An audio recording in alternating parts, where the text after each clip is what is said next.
నగదు తక్కువ బంగారం ఎక్కువ. BNR golden diamonds, Vijayawada, Bengaluru, Vizag. One of the most favourite director అని చెప్పుకునే మన రవిబాబు గారు నాతో పట్టున్నారు. ఆయనతో మాట్లాడదాం. రే గుడిరాజు, నీ గూళ్ళు పెరిగిన కానీ మెదడు పెరగలేదురా. పోతు బొబ్బాస్ చెట్లా పెరిగావు. నేర్పండి రాడికి. 6.2 ఈ హైట్ వెయిట్ ఫస్ట్ నుంచి బాగా మెయింటైన్ చేస్తున్నారు కాబట్టి love marriage sir, arranged marriage? నాది అరేంజ్ మ్యారేజ్.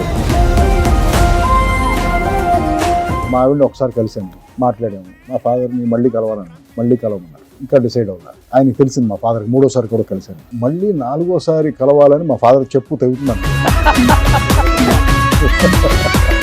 ఇప్పుడు ఇంతమందితో మీరు యాజ్ అ యాక్టర్గా స్క్రీన్ షేర్ చేసుకున్నారు.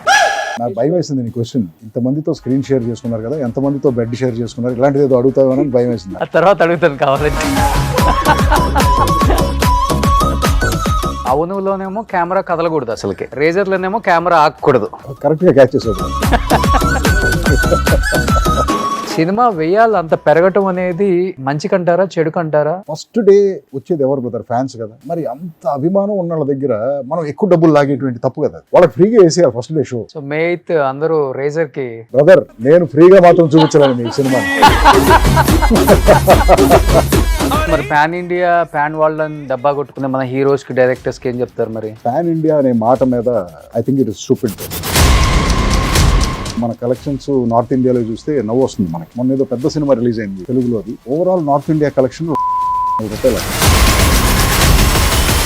చలపతిరావు గారు అంటే ఐ థింక్ ఒక్క ఇయర్ లోనే 102 రేపులు చేశారంట. నేను ఆయన పుష్ చేసేవాడిని నా సినిమాలో యాక్ట్ చేసేటప్పుడు. ఆయన చాలా చిరాకు పడిపోయాడు. ఆయన ఆ మహానటుడు ఎన్టీ రామారావు వచ్చిన వీడితో మాత్రం సినిమా చేయను అంటాడని చెప్పి వెళ్ళిపోయాడు.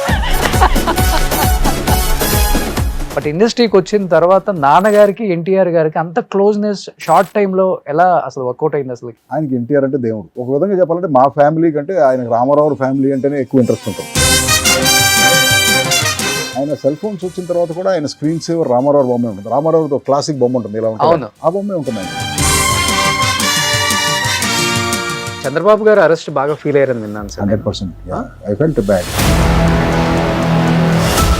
73-year-old మ్యాన్ సీఎం చేసిన అతను ప్రాపర్ టాయిలెట్ కూడా ప్రొవైడ్ చేయకుండా ఒక ఇండియన్ టాయిలెట్ ప్రొవైడ్ చేసి అతన్ని ఇబ్బంది పడుతున్నాడు ఆయన అని చెప్పేసి తెలిసింది. That I felt bad.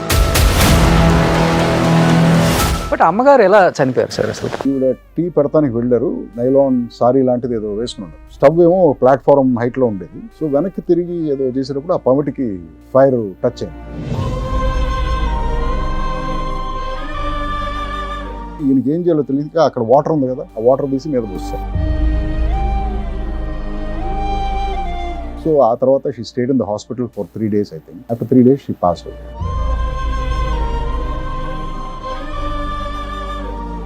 నాకు 6, మా సిస్టర్కి 4, ఇంకో సిస్టర్కి 2. వాళ్ళకి అసలు తెలియదు.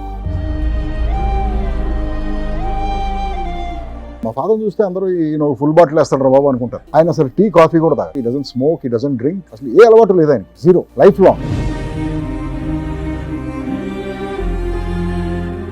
Hi, hello, welcome to Suman TV. నేను మీ రోషన్. భయం అంటే ఏంటో తెలియని వాడికి భయాన్ని దగ్గరగా చూపించిన ఒక డైరెక్టర్ ఆయననండి. One of the most favourite director అని చెప్పుకునే మన రవిబాబు గారు నాతో పట్టున్నారు. ఆయనతో మాట్లాడదాం. నమస్తే అండి. నమస్తే రోషన్ గారు. ఇటు ఒకసారి చెప్పొచ్చు మీకు. Thank you for having. Thalaiva, మా తెలుగు తలైవా.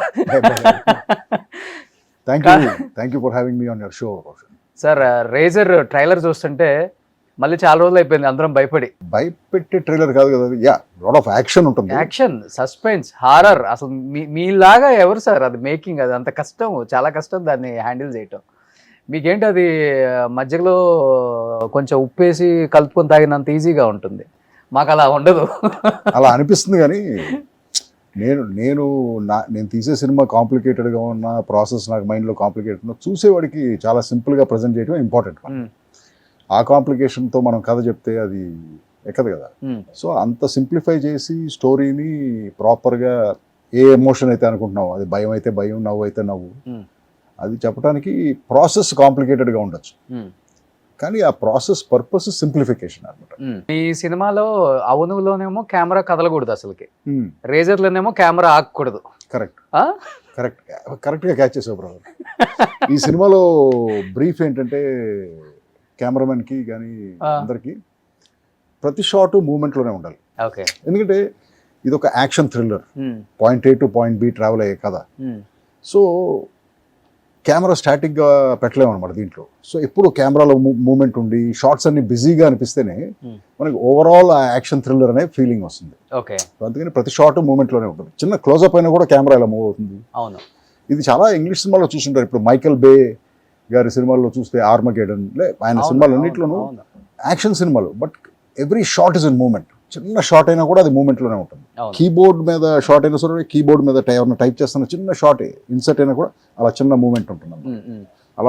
అలా డిజైన్ చేసాం. కానీ అలా కదలకూడదని మైండ్ లో ఫిక్స్ అయిపోయిన తర్వాత, బట్ సెట్ లోకి వెళ్ళిన తర్వాత ఆ స్పాంటేనిటీ మిస్ అవ్వదా సార్? ఎక్కడ క్రియేటివిటీ కానీ కొంచెం చేంజెస్? మీరు అడిగేది స్టాటిక్ కెమెరా షూటింగ్, అది ప్రీ డిజైన్డ్ కదా. ఓకే. అంటే ఇనిషియల్ గా 2-3 రోజులు ఫస్ట్ కెమెరామెన్ కన్ఫ్యూజ్ అయ్యాడు. ఆయన దగ్గరికి వస్తుంటే ఇలా ఎత్తేసేవాడు ఆయన. సో సార్ నేను ప్లీజ్ మన కెమెరా కదలకూడదు అనుకున్నాం, మీరు ఎందుకు సార్ సారీ అనేవాడు. ఓకే. అప్పుడు ఏం చేసేవాళ్ళు అంటే కెమెరాని ఎప్పుడు ఫైనల్ పొజిషన్కి కంపోజ్ చేసి పెట్టేవాడు. సో యాక్టర్ ఫస్ట్ పొజిషన్లో ఎక్కడున్నా పర్వాలేదు మనకి.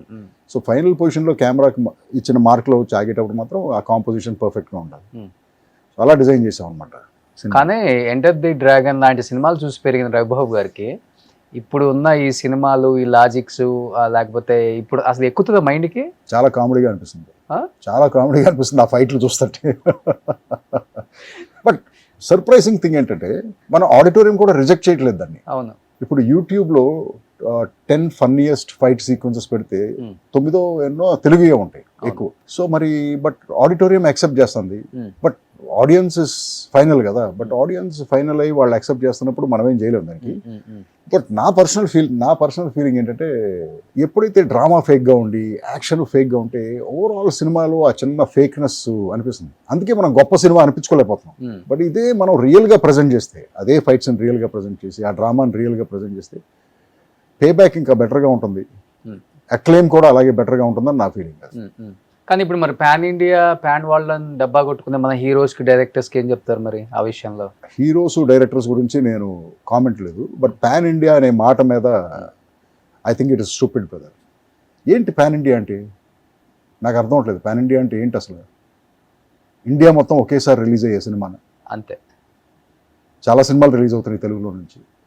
మన మన మన కలెక్షన్స్ నార్త్ ఇండియాలో చూస్తే నవ్వు వస్తుంది మనకి. మొన్న ఏదో పెద్ద సినిమా రిలీజ్ అయింది తెలుగులో, అది పాన్ ఇండియా అని చెప్పేసి రిలీజ్ అయిందా సార్? రీసెంట్గా అయింది. నార్త్ ఇండియా మొత్తం రిలీజ్ చేశారు. ఓవరాల్ నార్త్ ఇండియా కలెక్షన్ 2,800 రూపాయలు అంట. 2,800 రూపాయలు. సో అంటే ప్రతి సినిమాకి యూనివర్సల్ అప్పీల్ ఉండదు కదా. ఓకే. అలాగని చెప్పి మనం ప్రతి సినిమాని పాన్ ఇండియా చేయకూడదు. బట్ అందరూ ఎందుకో ట్రై చేస్తున్నారు, మరి వి లీవ్ ఇట్ దెమ్. కానీ ఇప్పుడు 2,000 కోట్లు, 2,300 కోట్లు, 1,800 కోట్లు, 1,600 కోట్లు అన్ని చెప్తున్నారు కదా. జిట్రు మాకు తెలియదు బ్రదర్. అంటే నాతో 2,300 కలెక్ట్ చేసిన pan India movie first time నేను కూడా వింటాను నిజంగా. I don't know brother. ఏదో అంటే ఇది ఎవరో అఫీషియల్గా వచ్చి చెప్పట్లేదు మనకి. ఆ ఇన్స్టాగ్రామ్ పోస్టుల్లో కనపడుతుంది మనకి అంతే. అఫీషియల్గా ఏ ప్రొడక్షన్ హౌస్ వచ్చి ప్రెస్ మీట్ పెట్టి మా సినిమా, ప్రొడ్యూసర్స్ అంతా ప్రెస్ మీట్ పెడుతున్నారు కదా సార్, ఇది 2,000 కోట్లు కలెక్ట్ చేసిందని చెప్తున్నారు కదా అఫీషియల్ గా. Then it may be true. అంతే కదా, మరి ప్రొడ్యూసర్స్ చెప్పినప్పుడు అది ట్రూ అయి ఉండాలి కదా. కానీ మీకు తెలిసిన లాజిక్ బయట వాళ్ళకి తెలియదు కదా. ఏంటది? మీరు ఆల్రెడీ ఒక ప్రొడ్యూసర్ గా ఎన్నో సినిమాలు తీసుకున్నారు. నేను ఈ కలెక్షన్స్ ట్రాక్ చేయటం ఏది అంత బ్రదర్, నీకు గొప్ప విషయం చెప్పాలి ఏంటంటే, నాకు నా సినిమా మీద తప్ప మిగతా సినిమా మీద అసలు ఫోకస్ ఉండదు బ్రదర్. థాట్ ఉండదు, ఎవరు ఏం చేస్తున్నారు ఇదంతా అసలు నాకు అనవసరం అనమాట. నేను అసలు కంప్లీట్లీ డిటాచ్. నా ఒక్క ప్రాజెక్ట్ మీదే నా ఫోకస్ ఉంటుంది. ఓకే. సో పక్కన వాడి, ఎందుకంటే ఇప్పుడు ఆ సినిమా హిట్ అయినా ఫ్లాప్ అయినా నన్నేం ఎఫెక్ట్ చేయదు కదా, అది నాకు సంబంధం లేదు. సో ఓన్లీ నా సినిమా మీదే నా కాన్సన్ట్రేషన్ ఉంటుంది, దాంతోనే ట్రావెల్ అవుతూ ఉంటాను. యాజ్ ఏ ప్రొడ్యూసర్ గా డెఫినెట్ గా ఎఫెక్ట్ పడుతుంది కదా. ఎలా? ఫ్లయింగ్ ఫ్రాగ్స్ ద్వారా తీసిన సినిమాలు చాలా ఉన్నాయి. అవును. సో మీ జోబులో నుంచి తీసిన రూపాయే కదా అది. నా జేబులో నుంచి తీసిన రూపాయే, బట్ నేను ఎవరికి అమ్మట్లేదు కదా, నేనే డిస్ట్రిబ్యూట్, రిలీజ్ చేసుకుంటారు. సో నష్టమైనా లాభమైనా నాకే కదా అది. పక్కనతో నాకు సంబంధం ఏంటి అసలు? ఎగిరే కప్పలు అంతేనా? తెలుగులో ట్రాన్స్లేషన్ అదే. అంతే. యా, అది ఎలా వచ్చిందంటే, అది నేను అప్పుడు late 90s advertising company start చేస్తున్నాను, యాడ్ ఫిల్మ్స్ తీయడానికి. ఓకే. సో నేను అడ్వర్టైజింగ్ ఏజెన్సీస్ని కలుస్తున్నాను. సడన్గా ఒక ఫస్ట్ యాడ్ అవుట్ వచ్చింది చేయటానికి. కోట్ అడిగారు, కొటేషన్, ట్రీట్మెంట్ ఓకే అన్నారు, కొటేషన్ అడిగారు. కొటేషన్ అడిగితే అప్పుడు రియలైజ్ అయినారే నా దగ్గర కంపెనీ కూడా లేదు, ఎలా కొటేషన్ ఇస్తానని చెప్పేసి. ఓకే. ఇప్పుడు కంపెనీ కావాలంటే కంపెనీకి ఒక పేరు పెట్టాలి కదా, ఓ బ్యాంక్ అకౌంట్ ఓపెన్ చేయాలి, ఇవన్నీ ఉంటాయి కదా. బట్ పేరే లేదు మన దగ్గర అని చెప్పేసి అప్పుడు మా దగ్గర ఉన్న పేర్లన్నీ ఏంటంటే ఏదో ఒక పేరు, రోషన్ ప్రొడక్షన్స్, లేకపోతే సురేష్ కాదు ఏదో మహేష్ ప్రొడక్షన్స్, రమేష్ ప్రొడక్ట్, ఇలా అన్నిటికీ ప్రొడక్షన్స్ అనే పేర్లే ఉండేవి ఏ కంపెనీకి అయినా సరే.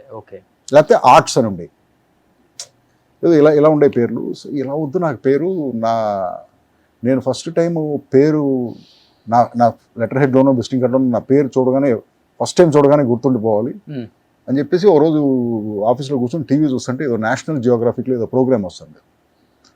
దాంట్లో కప్ప పిల్లలు ఉంటాయి, కప్ప పిల్లలు నీళ్లలో ఎగిరి ఆకుల మీద ల్యాండ్ అవుతాయి. చూస్తే ఏదో flying tadpoles or flying out of water, ఇలాంటిది ఏదో అంటున్నాడు అక్కడ వాయిస్ ఓవర్లో. ఫ్లయింగ్ ట్యాడ్పోల్స్ బాగాలేదు కదా, ట్యాడ్పోల్ అంటే చిన్న కప్ప అనమాట. So house frogs okay, flying frogs ఏదో చిన్న ఎఫ్ ప్రాస కూడా ఏదో ఉందని చెప్పేసి వెంటనే డిజైనర్కి ఫోన్ చేసి ఫ్లయింగ్ ఫ్రాగ్స్ మీద లెటర్ డిజైన్ పంపించబోయా నైట్, నాకు రేపు పొద్దున్నే కోట్ ఇవ్వాలని చెప్పేసి కోట్ ఇచ్చేసి ఆ లెటర్ తీసుకెళ్ళి బ్యాంక్ అకౌంట్ ఓపెన్ చేసి ఇంకా అలా స్టిక్ అయిపోయింది. సో ఎప్పుడైతే నేను ఫ్లయింగ్ ఫ్రాగ్స్ అనే కోర్టు పంపించానో వాళ్ళందరూ దాన్ని చూసి నవ్వుకుంటూ స్టార్ట్ చేశారు. సో నేను బాంబే కోర్టు పంపించిన, బెంగళూరు కోర్టు పంపించిన, ఇమ్మీడియట్గా రిజిస్టర్ అయిపోయింది. ఫ్లయింగ్ ఫ్రాగ్స్ అనగానే పనాలవాడు అనేది ఇమ్మీడియట్గా కనెక్టివిటీ వచ్చేసింది అనమాట, ఆ పేరులో ఉన్న ఫన్నీ ఫీల్తో. ఏంటంటే బహుశా ఏంటంటే ఆ టైంలో ఎక్కువ రామానాయుడు అండ్ ఏఎన్ఆర్, అన్నపూర్ణమ్మ అంటే వాళ్ళ పేర్లు, లేకపోతే వాళ్ళ పిల్లల పేర్లు ప్రొడక్షన్స్ ఇదే ఉండేది అనమాట. ఇది కొంచెం యూనిక్ గా ఉంది ఆ టైంలో అసలు. అందుకే ఆ యూనిక్నెస్ కోసమే. తర్వాత అదే యూనిక్నెస్ నేను పోస్టర్లో కూడా తీసుకొచ్చేవాడిని. ఎలా అంటే నేను సినిమా తీసిన తర్వాత నేను కారు వేసుకు వెళ్తున్నప్పుడు అప్పుడంతా గోడల మీద కదా పోస్టర్లు ఎత్తికించాను, ఆ హోర్డింగ్లో ఉండేది అంతే. సో ఇన్ని పోస్టర్లు ఉన్నాయి, అసలు ఏ సినిమాకని వెళ్తాడు ఎవడన్నా, లేకపోతే కార్లో మనం వెళ్ళేటప్పుడు రిజిస్టర్ అవుతుంది కదా, ఒక 15 పోస్టర్లు ఉంటాయి, 15 సినిమాల పోస్టర్లు. ఈ పోస్టర్లు అన్నింటిలోకి నా పోస్టర్ సెపరేట్గా కనపడాలి, కళ్ళు ఫస్ట్ నా పోస్టర్ మీదకి వెళ్ళాలి.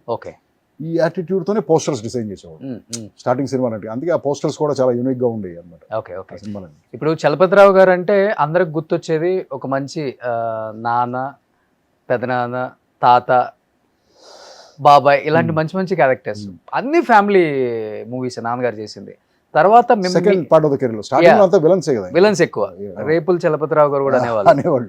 ఐ థింక్ ఒక్క ఇయర్ లోనే 102 రేపులు చేశారంట. త్రిశూలం లాంటి సినిమా షూటింగ్ జరుగుతుంటే ఆ విలేజ్ లో ఉన్న వాళ్ళు అసలు బయటికి రావడానికి భయపడ్డారంట చలపతిరావు గారు.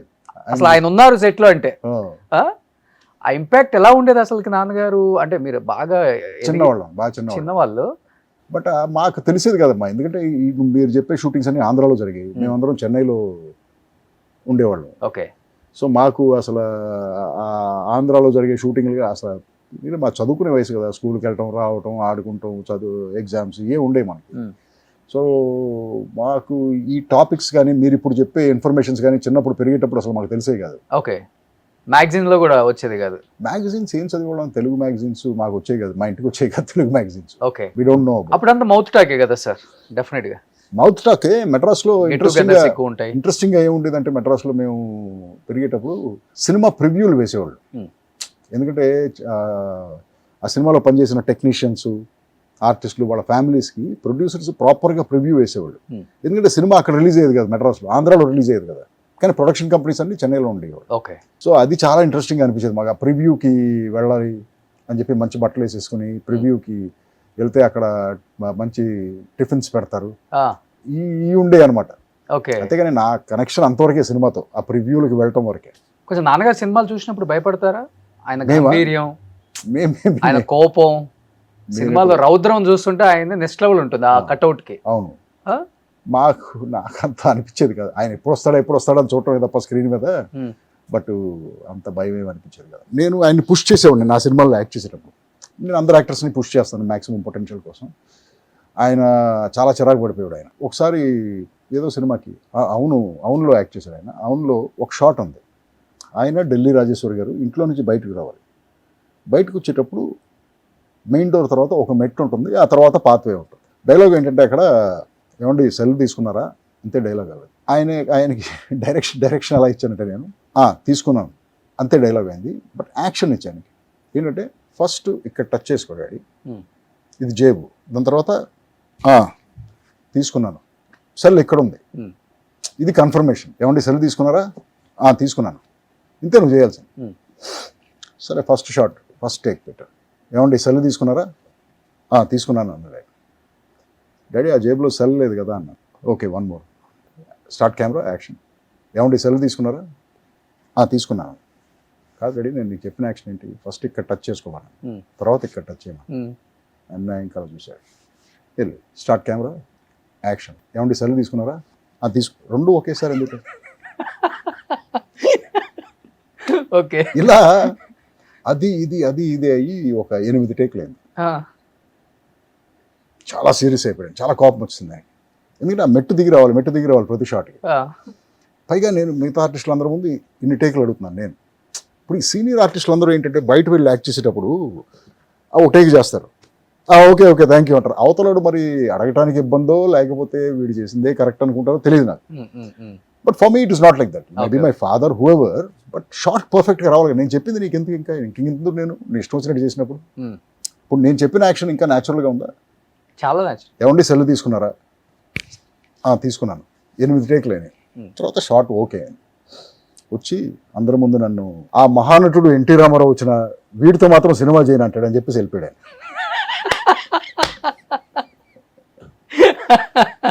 కానీ ఆయన ఆలోచించే విధానానికి ఆయన కొడుకుగా మీరు ఇండస్ట్రీకి వచ్చిన తర్వాత మీరు కంప్లీట్ ఆపోజిట్ అని చెప్పుకోవచ్చు. అంటే ఇండస్ట్రీ చాలా రోజులు డిస్కస్ చేసింది, అసలు చలపతిరావు గారి కొడుకు రవిబాబు ఆలోచించే విధానం ఏంటి, అసలు నెక్స్ట్ లెవెల్లో ఉందని అనేవాళ్ళు ఉంటారు. తింగర్గా ఆలోచిస్తున్నాడు ఏంటి, ఇలా ఉంది ఏంటి అనేవాళ్ళు కూడా ఉన్నారు. బట్ డాడీ మీకు దాన్ని అంటే ఇద్దరి మధ్య ఫ్రెండ్లీగానే ఉంటుందా? ర్యాప్ కూర్చొని మాట్లాడుకునేటప్పుడు మీ ఐడియాలజీ గురించి ఎప్పుడన్నా ఆయనతో డిస్కస్ చేయడం?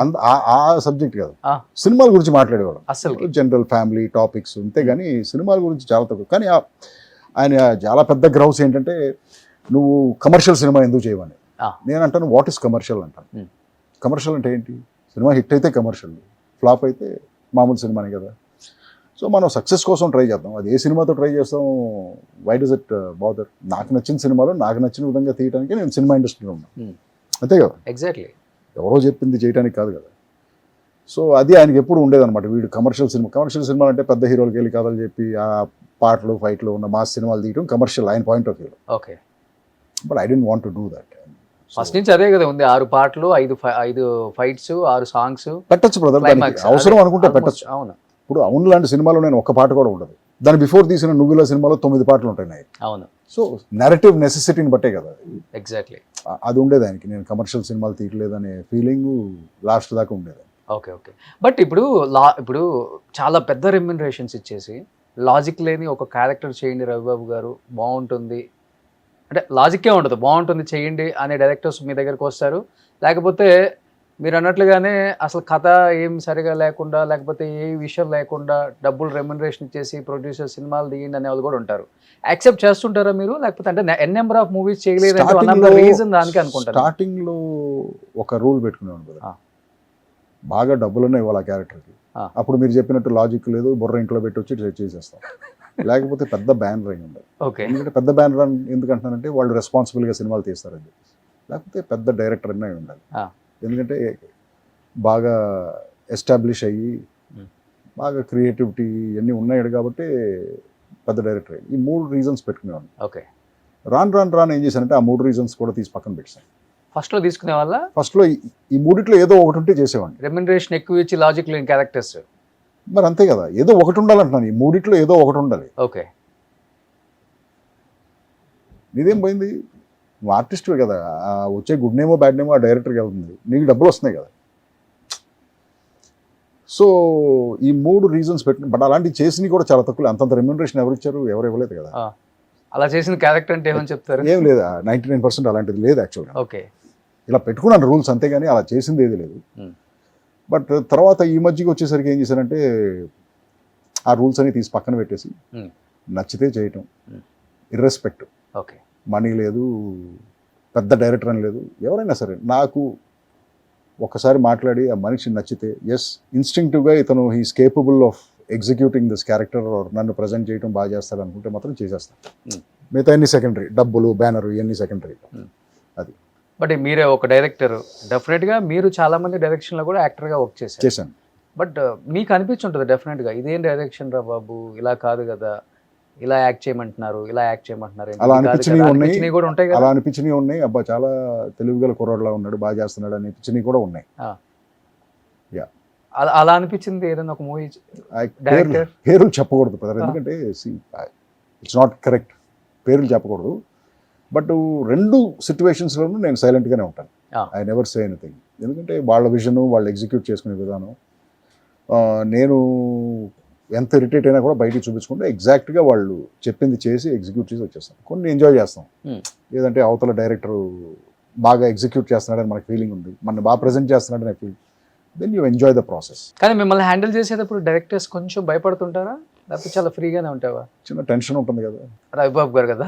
అంటే బికాజ్ నేను కూడా డైరెక్టర్ని కదా, సినిమాలు తీసాను, డైరెక్టర్ని ప్రొడ్యూసర్ని చాలా చేశాను కాబట్టి మేబీ ఫస్ట్ టైం చేసే వాళ్ళకి కొంచెం టెన్షన్ ఉండొచ్చు, ఎలా హ్యాండిల్ చేయడం ఇతను అని చెప్పేసి. బట్ వన్స్ ఒక సీన్ నాతో చేసిన తర్వాత they are like very free. Because నేను వాళ్ళని అంత భయపెట్టే విధంగా ఉండను కదా నేను. సో వాళ్ళతో కలిసిపోయి వాళ్ళతో సరదాగా ఉండటం వల్ల then they become free. But Ravibabu గారు, మీరు ఫస్ట్ ఇనిషియల్గా వచ్చినప్పుడు ఒకసారిగా అల్లరి అమ్మాయిల అబ్బాయిలు, లేకపోతే సోగ్గాడు, ఇవన్నీ చూడగానే ఓకే ఈయన కూడా మంచి కామెడీ సినిమాలు తీస్తారు, నాన్నగారు లాగా, అండ్ తర్వాత మన ఈయన అల్లరి నరేష్ గారు ఫాదర్ ఈవీవి సత్యనారాయణ గారు లాగా ఒక మంచి డైరెక్టర్ అనుకున్న తర్వాత ఒకసారిగా మీ హారరు, ఈ సస్పెన్స్ థ్రిల్లర్ చూసిన తర్వాత అందరూ షాక్ అయ్యారు. ఒక డైరెక్టర్లో ఇన్ని యాంగిల్స్ చాలా కష్టం, అండ్ దట్టు కామెడీ సినిమాలు చేసేవాళ్ళు ఈ సినిమాలు తీయలేరు. అవును, ఎందుకంటే ఇక్కడ కూడా తీసిన కామెడీగానే తీస్తారు. మళ్ళీ అంటే ఇక్కడ డైరెక్షన్ చేసిన వాళ్ళు ఈ డైరెక్షన్ చేయలేరు, ఈ జోన్లోనే ఉంటారు వాళ్ళు. మీరు ఒక్క డైరెక్టర్ పేరు చెప్పండి, కామెడీ సినిమాలు తీసిన డైరెక్టర్, సస్పెన్స్ థ్రిల్లర్ తీశారు. బ్రదర్, డైరెక్టర్ అంటే ఎవరంటే, డైరెక్టర్ అనేవాడు ఒక క్రాఫ్ట్స్ మ్యాన్. ఏ సినిమానైనా నా స్టైల్లోనే తీస్తాననేవాడు స్టూపిడ్ బ్రదర్. సో డైరెక్టర్ అనేవాడు అంటే ఇప్పుడు నువ్వు చూస్ చేసుకున్న జానర్కి అడాప్ట్ అవుతూ ఉండాలి. నువ్వు కామెడీ అంటే కామెడీ సినిమాకి అడాప్ట్ అవ్వాలి as a director. Horror cinema అంటే హారర్ సినిమాకి అడాప్ట్ అవ్వాలి. బట్ చాలామందికి అది కష్టం. మీరు చెప్పినట్టు, మీరు చెప్పే ఇది జానర్స్ అలా జంప్ చేసుకుంటూ వెళ్ళి ప్రతి సినిమా డిఫరెంట్గా ఉంచి, ప్రతి జానరు డిఫరెంట్, ప్రతిదానికి నీ క్రాఫ్ట్ అప్లై చేసి దాంట్లో బెస్ట్ అనిపించుకుంటూ అనేది కొంచెం కష్టమే. బట్ నేనేం చేస్తానంటే ఐ డూ రీసెర్చ్. ఇప్పుడు నేను ఇది హారర్ సినిమా తీయబోతున్నాను అనుకోండి, అనసూయ తీసేటప్పుడు ఇట్స్ ఎ థ్రిల్లర్, బట్ ఒక డాష్ ఆఫ్ హారర్ ఉంటుంది దాంట్లో. సో అప్పుడు ఏం చేశానంటే టాప్ 100 హారర్/థ్రిల్లర్ మూవీస్ ఏంటి ప్రపంచంలో అని చెప్పి వాటి గురించి చదివి, కొన్నిటి స్క్రీన్ ప్లేస్ చదివి, కొన్నిటికేమో సినిమాలు చూసి అర్థం చేసుకుని ఆ తర్వాత ఆ జానర్లోకి వెళ్ళాను నేను. Okay, there is so much research I do. అవును, హారర్ చేసేటప్పుడు యాక్చువల్లీ ఈ horror cinema exact deep horror సినిమాలు అంటే హారర్ కామెడీస్ కాదు ఏంటనేది స్టడీ చేశాను. Number 1 horror film in the world Exorcist, number 2 horror film in the world Omen, number 3 Rosemary's baby. ఇలా list చెప్పుకుంటూ పోతే 100 సినిమాలు ఉంటాయి. ఇవన్నీ స్టడీ చేస్తే నాకేమర్థమైందంటే హారర్ సినిమా అనేది it's not about horror. Yes, horror element ఉంటుంది, భయం ఉంటుంది, అన్నోన్ ఫ్యాక్టర్స్ ఉంటాయి, ఇవన్నీ ఉంటాయి. బట్ ఫండమెంటల్ లేయర్ ఏంటంటే ప్రతి గ్రేట్ హారర్ ఫిల్ము ఒక ఫ్యామిలీ స్టోరీ. ఎగ్జాక్ట్లీ. ఎగ్జార్సిస్ట్ ఒక మదర్ అండ్ డాటర్ స్టోరీ, ప్యారల్గా ఒక మదర్ అండ్ సన్ స్టోరీ దాంట్లో ఇన్బిల్ట్ ఉంటుంది. ఎస్, దీంట్లో హారర్ ఉంటుంది, ఆ problem is horror driven. Omen, it's a family story between a mother, father and their little child. Final dilemma ఏంటి, నా కొడుకుని చంపాలా వద్దా నేను, because is the devil. It's a father and son story. Rosemary's baby, husband and wife కడుపులో devil's baby ఉంది. So it is always a family story. So అందుకే అవును కూడా చూడండి, it is like a husband and wife story. More than captain Raju or horror, it is a husband and wife story. The story between them అంతే. కొత్త జంట, అప్పుడే పెళ్ళైన జంట, వాళ్ళ కాదు అది. సో ఇలా నన్ను నేను అప్లై చేసుకుంటాను ఓ జానర్కి. ఇప్పుడు రేజర్ ఉంది. ఇప్పుడు Razor is an action thriller. So top action thrillers last cinema ప్రొడక్షన్లోకి వెళ్ళే ముందు 1.5 years నేను చూసిన సినిమాలు అన్నీ యాక్షన్ థ్రిల్లర్స్. ఎప్పటి నుంచి 70s నుంచి లేటెస్ట్ 2015, 2020 దాకా. ఓకే. సో అన్నీ చూసి ఓహో యాక్షన్ థ్రిల్లర్ అంటే ఇదనమాట ఫార్మాట్, ఇలా తీయాలన్నమాట, కథ నరేషన్ ఇలా ఉండాలన్నమాట. నేను మీకు చెప్పాను ప్రతి షార్ట్ మూమెంట్లో ఉండాలని. సో ఇవన్నీ అర్థం చేసుకున్న తర్వాత then I apply myself to the film. అంతే. సో ఇప్పుడు మీరు నాకు కామెడీ ఇచ్చినా అలాగే అప్లై అవుతాను, నేను హారర్ ఇచ్చినా అలాగే చెప్తాను, లవ్ స్టోరీ ఇచ్చినా అలాగే చెప్తాను, నేను చూసిన సినిమాలన్నీ చేసిన సినిమా. ఇప్పుడు నేను సాంగ్స్ తీయాలన్నా అలాగే అప్లై అవుతాను. ఒక 500 మ్యూజిక్ వీడియోస్ చూస్తాను ముందు, అసలు సాంగ్ అంటే ఏంటో అర్థం చేసుకుంటాను. ఓకే. ఆ తర్వాత తీయటం స్టార్ట్ చేస్తాను. సినిమా అనేది ఎగ్జామ్, నువ్వు బాగా చదువుకుని వెళ్ళకపోతే ఫెయిల్ అవుతావు కదా. అంతే. సేమ్ నేను ఇలాగే బాగా చదువుకుని బాగా రీసెర్చ్ చేసి సినిమా తీస్తాను అంతే. కానీ ఫస్ట్ కామెడీ తీసి తర్వాత ఇది తీశారు కాబట్టి ఓకే, ఫస్ట్ అవి తీసి ఇవి తీస్తే కష్టం అంటే మీరు రావటమే. ఇప్పుడు చలపతిరావు గారు అబ్బాయి అంటే ఏ బిగ్ హీరో అయినా కానీ యాక్సెప్ట్ చేస్తారు ఆ టైంలో, ఎందుకంటే నాన్న పీక్ లో ఉన్నారు కాబట్టి. అవును, పీక్ లో ఉన్నప్పటికి కూడా మీ దగ్గర టాలెంట్ ఉందని కూడా తెలుసు అందరికి. First of all why Allari Naresh గారు అనగానే భయం అనిపించలేదా? అల్లరి అని ఒక కామెడీ ఆడుతుందా, చూస్తారా సినిమా, అసలుకి నరేషన్ పెట్టి తీస్తే ఎవరైనా వస్తారా థియేటర్ కన్నా భయం లేదా? అసలు లేదు, భయం లేదు, భయం ఉండదు బ్రదర్ ఎప్పుడు నాకు. I'm not afraid. ఎందుకంటే నేను ఎప్పుడు ఏంటంటే చూస్తాను, ఈ సినిమా మనం తీసాము, ఏంటి భయం? బేసిక్గా మనకి డబ్బులు పోతాయనే కదా భయం. సో ప్రాపర్గా మనం మనని హెడ్జ్ చేసుకున్నాం అనుకోండి, అంటే ఎక్సైట్ అయిపోయి 100 కోట్లు పెట్టి సినిమాలు తీయకుండా ప్రాపర్గా ఈ సినిమా మనం అనుకుంటున్నాం, ఈ కథకి ఎంత ఖర్చు పెట్టాలి, ఇంత ఖర్చు పెడతాం వల్ల మనం ప్లస్ ఆర్ మైనస్ ఇక్కడ ఉంటాం, అది మనకి సేఫ్ అయినా అనుకునే కదా మనం కద్దేస్తాం. ఎగ్జాక్ట్లీ. అంతేగాని ఓవర్ ఎక్సైట్ అయిపోయి మనం బ్యాంక్రప్ట్ అయిపోయేలాగా సినిమాలు తీయం కదా. సో దానివల్ల ఫైనాన్షియల్గా భయం లేదు అప్పుడు. బట్ కాకపోతే ఏంటంటే క్రియేటివ్గా యాక్సెప్ట్ చేస్తారా లేదా అనేది ప్రతి సినిమాకి ఆ టెన్షన్ ఉంటుంది. ఇప్పుడు మీకు నచ్చింది మీరు తీశారు, మీకు నచ్చింది అవతలాడికి నచ్చాలని గ్యారంటీ లేదు కదా. మెజారిటీ ఆఫ్ ద పీపుల్కి నచ్చాలనుకుని మనం తీస్తాం, ఇప్పుడు అది గ్యారంటీ లేదు కదా నచ్చుతుందా లేదా అని చెప్పేసి. సో వి ట్రై, అంతే. Every film is a trial. పైగా నాకు ప్రతి సినిమా ఒక మొదటి సినిమా లాంటిదే, ఎందుకంటే ప్రతిసారి నాది ఎక్స్పెరిమెంటే, ప్రతిసారి కొత్తదనాన్ని ట్రై చేయటం. అవును. సో ప్రతిసారి నాకు అదొక స్టార్టప్ కంపెనీ లాగా అనమాట. స్టార్టప్ ఇది ఏమవుతుంది, దీనికి ఇది పెరుగుతుందా, చచ్చిపోతుందా, లేకపోతే దీనికి ఫండింగ్ వస్తుందా, వెంచర్ క్యాపిటలిస్టులు చూపిస్తారు, ఇది ప్రతిసారి ఇది స్టార్టప్. నాకు ఐ థింక్ 2002 అనుకుంటా, 2002 నేను థియేటర్లో చూసా. అల్లరా అమ్మాయిల అబ్బాయిలు థియేటర్లో చూసా. అవును. మన చనిపోయాడు విజయ్, పొట్టి విజయ్ పాపం, అతనితో ఈ బ్యాక్ లో అది కనిపించడానికి అయిపోయి ఇట్ వాస్ దోస్ ఆ టైమ్స్ బాగా ఎంజాయ్ చేసాం బ్రదర్ ఈ సినిమాలు తీసేటప్పుడు అంతా. Because you're young, it was fun. అవును, మనకున్న బ్యాచ్ అందరూ అలాంటి వాళ్ళే. అవును.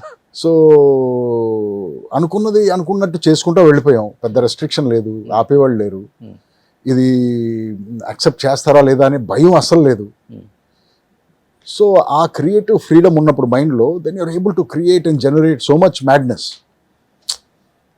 ఇప్పుడు ఫర్ ఎగ్జాంపుల్ ఇప్పుడు వచ్చే సినిమాలను చూస్తే, ఆ సినిమాలను చూస్తే ఇప్పుడు నథింగ్ అనిపిస్తాయి కదా మనకి. అవును. ఎందుకంటే మనం అప్పుడు చేసిన మ్యాడ్నెస్, అప్పుడు క్రియేట్ చేసిన వైల్డ్నెస్ సినిమాల్లో ఇప్పుడు వచ్చే సినిమాల్లో అంత ఉండలేదు కదా. అది కానీ అల్లరికి ఎంత అయింది బడ్జెట్ మీకు? 84 lakhs అయింది. 84 lakhs.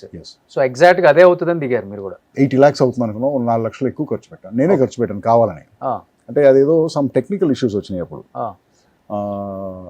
ఒక షాట్లో చీకట్లో ఎక్కడో ఒక లైట్ మెన్ నడిచి వెళ్తున్నాడు, ఎక్కడో మైకులు కనపడుతున్నాయి, ఎక్కడో ఒక డోర్ ఫ్రేమ్ విరిగిపోయి ఉంది, ఇలాంటి చిన్న చిన్న షాట్లు ఉన్నాయి, ఒక 20 షాట్లు ఉన్నాయి సినిమాలో. వదిలేయచ్చు, జనం పట్టించుకోరు, బట్ నాకెందుకో అది సాటిస్ఫాక్షన్ అనిపించగా, అప్పుడే కంప్యూటర్ గ్రాఫిక్స్ కొత్తగా వస్తుంది మన దేశంలోకి, చిన్న చిన్నవన్నీ చేస్తున్నారు. సో దాంతో ఆ గ్రాఫిక్స్లో టచ్అప్ చేయడానికి 4 లక్షలు ఖర్చు అయింది. నానే పెట్టారు ప్రొడ్యూసర్గా? No, I'm the producer. అదే ఇంకా మా ఫాదర్ని అడగలేదు అసలు ఎప్పుడు నేను డబ్బులు. ఐఎమ్ ద ప్రొడ్యూసర్, నా డబ్బులే. అప్పటికి 84 lakhs ఉన్నాయి మీ దగ్గర. అంటే I was a very successful advertising business చేస్తున్నాం కదా అప్పుడు చెన్నైలో. కమర్షియల్ వే. ఓ, సో చాలా తక్కువ టైంలోనే 84 lakhs సంపాదించి సినిమా తీసేశారు. 84 lakhs అంటే Suresh productions was a partner for me. So 50-50 బేసిస్లో చేసాం అనమాట సినిమా. Okay, great. అందుకే అసలు అల్లరి నరేష్ ఇంకా మర్చిపోలేం. ఒక్కోసారి అలా కుదురుతుంది బ్రదర్, ఒక్కోసారి కుదరదు. ఎందుకంటే మన మన మన జీవితాలు, మన కెరియర్లు ఇవన్నీ అదృష్టం మీద కూడా డిపెండ్ అయి ఉంటాయి కదా. ఎగ్జాక్ట్లీ. 99% హార్డ్ వర్క్ చేసినా 1% లక్ కావాలి కదా. అవును. సో కొన్నిసార్లు కుదురుతాయి, కొన్నిసార్లు కుదరవు, అంతే. రవిబాబు గారు, చలపతిరావు గారితో చాలా టైమ్స్ ఇంటర్వ్యూ అనుకున్నాను, కుదరలేదు. బట్ ఆయన గురించి ఒక 5-6 క్వశ్చన్స్ మీరు ఓకే అంటే చెప్తాను అంటే అడుగుతాను నేను. 100% ప్లీజ్. ఎందుకంటే చలపతిరావు గారికి అమితమైన ఇష్టం రవిబాబు గారు అంటే, ఇంకా ప్రపంచం అని చెప్పుకోవచ్చు. ఆ జోన్లో నుంచి ఆయన బయటికి రాలేక చాలా రోజులు కొడుకే ప్రపంచం అనుకున్న రోజులు కూడా చాలామంది నాతో మాట్లాడారు, సీనియర్ యాక్టర్స్ కూడా. అంటే నాన్న ఇండస్ట్రీకి వచ్చిన తర్వాత, ఇండస్ట్రీకి రాకముందు కూడా చెప్పాలంటే మంచి లైఫ్ అయింది. వాళ్ళ మేనత్తలు కావచ్చు, వాళ్ళు కావచ్చు, చాలా బాగా చూసుకున్నారని నేను విన్నాను. బట్ ఇండస్ట్రీకి వచ్చిన తర్వాత నాన్నగారికి ఎన్టీఆర్ గారికి అంత క్లోజ్నెస్ షార్ట్ టైంలో ఎలా అసలు వర్కౌట్ అయింది అసలు? అది that was before my time brother. ఆ క్వశ్చన్కి నేను ప్రాపర్ ఆన్సర్ ఇవ్వలేను. Hmm. ఒక్కొక్కసారి అంతే బ్రదర్, మనం మనుషులతో కనెక్ట్ అయిపోతాం. Hmm. ఆయనకి ఎన్టీఆర్ అంటే దేవుడు. Hmm. మరి ఆ దేవుడికి భక్తుడు అంటే ఎందుకు అంత ఇష్టమో నాకు తెలియదు. ఎప్పుడు చెప్పలేదు నాన్న? ఆయన సొంత ఫ్యామిలీ మెంబర్ లాగా ఫీల్ అయ్యాడు. ఆయన రామారావు గారి ఫ్యామిలీ మెంబర్ లాగానే ఫీల్ అయ్యాడు. ఒక విధంగా చెప్పాలంటే మా ఫ్యామిలీ కంటే ఆయనకు రామారావు ఫ్యామిలీ అంటేనే ఎక్కువ ఇంట్రెస్ట్ ఉంటుంది. ఆల్మోస్ట్ అంత భక్తుడు అనమాట ఆయన రామారావుకి. ఆయన సెల్ ఫోన్స్ వచ్చిన తర్వాత కూడా ఆయన స్క్రీన్ సేవర్ రామారావు బొమ్మే ఉంటుంది. రామారావుతో క్లాసిక్ బొమ్మ ఉంటుంది, ఇలా ఉంటుంది, ఆ బొమ్మే ఉంటుంది ఆయన దగ్గర. ఆయన ఇంట్లో కూర్చున్నప్పుడు కూడా ఎదురుగుండా పెద్ద అదే బొమ్మ, ఆయన రామారావు ఇలా ఉన్న బొమ్మే ఉంటుంది. లాస్ట్ దాకా అదే ఉంది. సో మరి ఆయనకి రామారావు అంటే పిచ్చి. రామారావు గారు పిక్చర్ చలపతిరావు గారు లేకుండా ఉండరు. ఇప్పుడు అలాంటి లాయల్టీ ఉన్న మనుషులు లేరు బ్రదర్. మా ఫాదర్ లాగా లాయల్, డెడ్ లాయల్. అంటే there is no two ways. అసలు మైండ్లో చిన్న డౌట్ కూడా లేదు ఆ లాయల్టీ మీద. సో అంత లాయల్ ఆయన రామారావుకి. బట్ అమ్మగారు చాలా చిన్న ఏజ్ లో చనిపోయారు కదా? నాకు ఊహ తెలియని ఏజ్ లోనే. నాకు 6 years అనుకుంటా. నాకు అసలు గుర్తు కూడా లేదు. బట్ చలపతిరావు గారు చెప్పాలంటే హీరో మెటీరియల్, అంత బాగుంటారు. Very handsome man. Very handsome. 6'2" ఎంత ఉంటాడు ఆయన. అవును. Fair light ice, curly hair, చాలా వెరీ హ్యాండ్సమ్ మ్యాన్. అవును. కానీ రామారావు గారు 10% నాకు కూర్చుంటే బాగుండేది. మీరు కూడా ఇంచుమించు అలానే ఉంటారు చలపతిరావు గారు లాగే. హైట్ వచ్చింది ఆయనకంటే, హైట్ ఏమో, బట్ మిగతా రాలేదు మనకి. బట్ అమ్మగారు ఎలా చనిపోయారు సార్ అసలు? ఇది చాలా మందికి తెలీదు. బట్ ఆమె కూడా యాక్ట్ చేశారు కదా డ్రామాలలో, యాక్ట్ చేశారు నేను. మేబీ కాలేజ్ డేస్ లేదన్నా కానీ నాట్ ఇన్ మూవీస్. నాకు అసలు కరెక్ట్గా తెలియదు బ్రదర్. ఎందుకంటే నేను ఎప్పుడు మా ఫాదర్తో ఈ టాపిక్ మాట్లాడలేదు, మా మదర్ గురించి. ఆయన ఎప్పుడు మాతో తీసుకురాలేదు టాపిక్. నాకు చూచాయిగా గుర్తుంది. పెరిగే ఏజెస్లో మిగతా వాళ్ళు మాట్లాడే దాన్ని బట్టి నాకు అర్థమైంది ఏంటంటే, మద్రాస్లో మా చిన్నప్పుడు వాటర్ షార్టేజ్ ఉండేది. ఓకే. అంటే నీళ్లు 2 రోజులకు ఒకసారో 3 రోజులకు ఒకసారో వచ్చాయి. సో నైట్ వచ్చాయి వాటర్. మేము ఒక ఇంట్లో ఉండేవాళ్ళం, పైన ఓనర్స్ ఉండేవాళ్ళు, సెంటర్ పోర్షన్లో మేము ఉండేవాళ్ళం, ఇటు పోర్షన్లో ఒక ఫ్యామిలీ ఉండేది, ఈ పక్క పోర్షన్లో ఒక ఫ్యామిలీ. నైట్ 1 గంటకో 2 లెగిసి వీళ్ళందరూ వాటర్ పట్టుకునేవాళ్ళు. వాటర్ వెనకాల వచ్చేది, తొట్టులో పడేది. ఆ తొట్టులో నుంచి దే టేక్ టర్న్స్ వాటర్ పట్టుకుని ఇంటి లోపల స్టోర్ చేసుకునేవాళ్ళు. సో ఆ పర్టికులర్ డే వాటర్ వచ్చే రోజు ఇది నాకు జనం చెప్పేదాన్ని బట్టి నేను కన్స్ట్రక్ట్ చేసుకున్న స్టోరీ మెంటల్గా. ఇది రకరకాల ఇన్పుట్స్తో వాటర్ పట్టుకోవడానికి మిడ్ నైట్ లేచారు. మా ఫాదర్ ఆ రోజు షూటింగ్కి వెళ్ళొచ్చారు. ఆయన షూటింగ్కి వెళ్ళొచ్చి చెవులో పోట్ అని చెప్పేసి ఇయర్ డ్రాప్స్ వేసుకుని 2 చెవుల్లోనూ కాటన్ పెట్టుకుని పడుకున్నారు ఆయన. మేమందరం పక్కనే పడుకునేవాడు, చిన్నపిల్లలం కదా, అందరం ఉండేవాడు. పడుకున్నారు. ఈవిడ లేచి నైటు వాటర్ పడుతున్నారు. సో ఈ 3 ఫ్యామిలీస్ ఎవరైతే ఉన్నారో ఈ పోర్షన్స్లో ఒక్కొక్కసారి ఒక్కొక్కళ్ళు టీ పట్టేవాడు. ఎందుకంటే ఇది ఒక 2-3 hours ప్రాసెస్ అంట. ఎందుకంటే అందరూ పట్టుకోవాలి కదా వాటర్. సో ఒకరోజు వీళ్ళింట్లో టీ పెడితే ఒకరోజు వీళ్ళింట్లో టీ పెట్టేవాడు. ఆ రోజు మా ఇంట్లో టీ పెట్టే రోజు. సో ఈవిడ టీ పెడతానికి వెళ్ళారు. వెళ్తే ఏదో నైలాన్ సారీ లాంటిది ఏదో వేసుకుని ఉన్నారు. స్టవ్ ఏమో ప్లాట్ఫారం హైట్లో ఉండేది. సో వెనక్కి తిరిగి ఏదో చేసేటప్పుడు ఆ పమిటికి ఫైర్ టచ్ అయింది. ఆవిడకి ఆ బయటికి వెళ్ళేదా తెలియలే, ఆ వాటర్ దగ్గరికి వెళ్ళేదా. సడన్గా చూస్తే ఒళ్ళంతా ఫైర్, ఫాస్ట్గా ఎక్కేస్తుంది కదా నైలెక్స్ సింథటిక్. ఈవిడ అరుస్తుంది. అప్పుడు పక్కింటి వాళ్ళు రాలేదు ఇంకా. అరుస్తుంది, ఏమిటి అరుపులు అని చెప్పేసి వాళ్ళు వచ్చారు. ఈయనొచ్చి లేపారు. అంటే పెద్ద డిస్టెన్స్ లేదు, 2-3 rooms డిస్టెన్సే ఉంటుంది. లేపారు. ఈయన లేచి పరిగెత్తుకుంటూ వచ్చారు. అప్పటికే ఫ్లేమ్స్ ఉన్నాయి. ఈయనకి ఏం చేయాలో తెలియక అక్కడ వాటర్ ఉంది కదా, ఆ వాటర్ తీసి మీద పోస్తారు.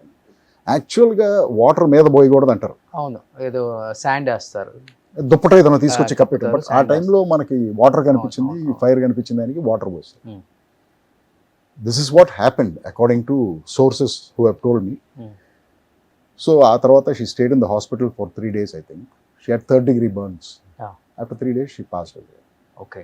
చాలా చిన్న పిల్లలు కదా మీరంతా కూడా? మీకన్నా చిన్న వాళ్ళు. మా సిస్టర్కి 4, ఇంకో సిస్టర్కి 2. వాళ్ళకి అసలు తెలియదు.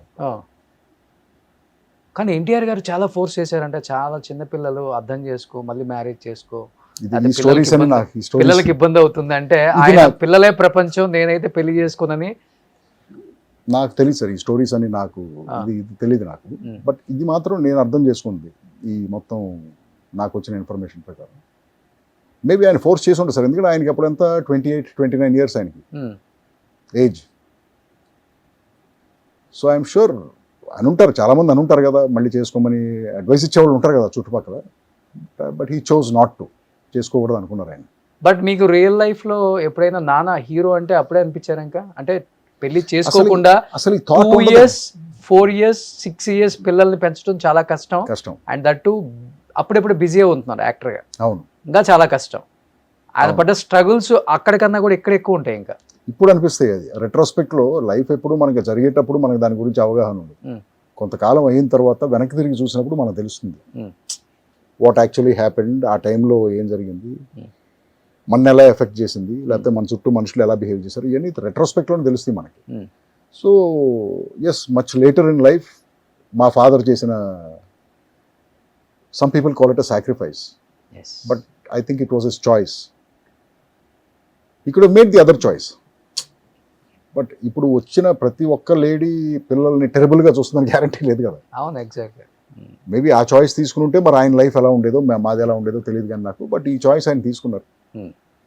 సో అందరం దాన్ని బట్టి పెరగటం. బట్ ఒక ఏజ్ వచ్చిన తర్వాత డెఫినెట్గా మీరు ఫాదర్తో మాట్లాడి ఉంటారు కదా, లైఫ్లో చాలా సాక్రిఫైస్ చేశారు మా గురించి.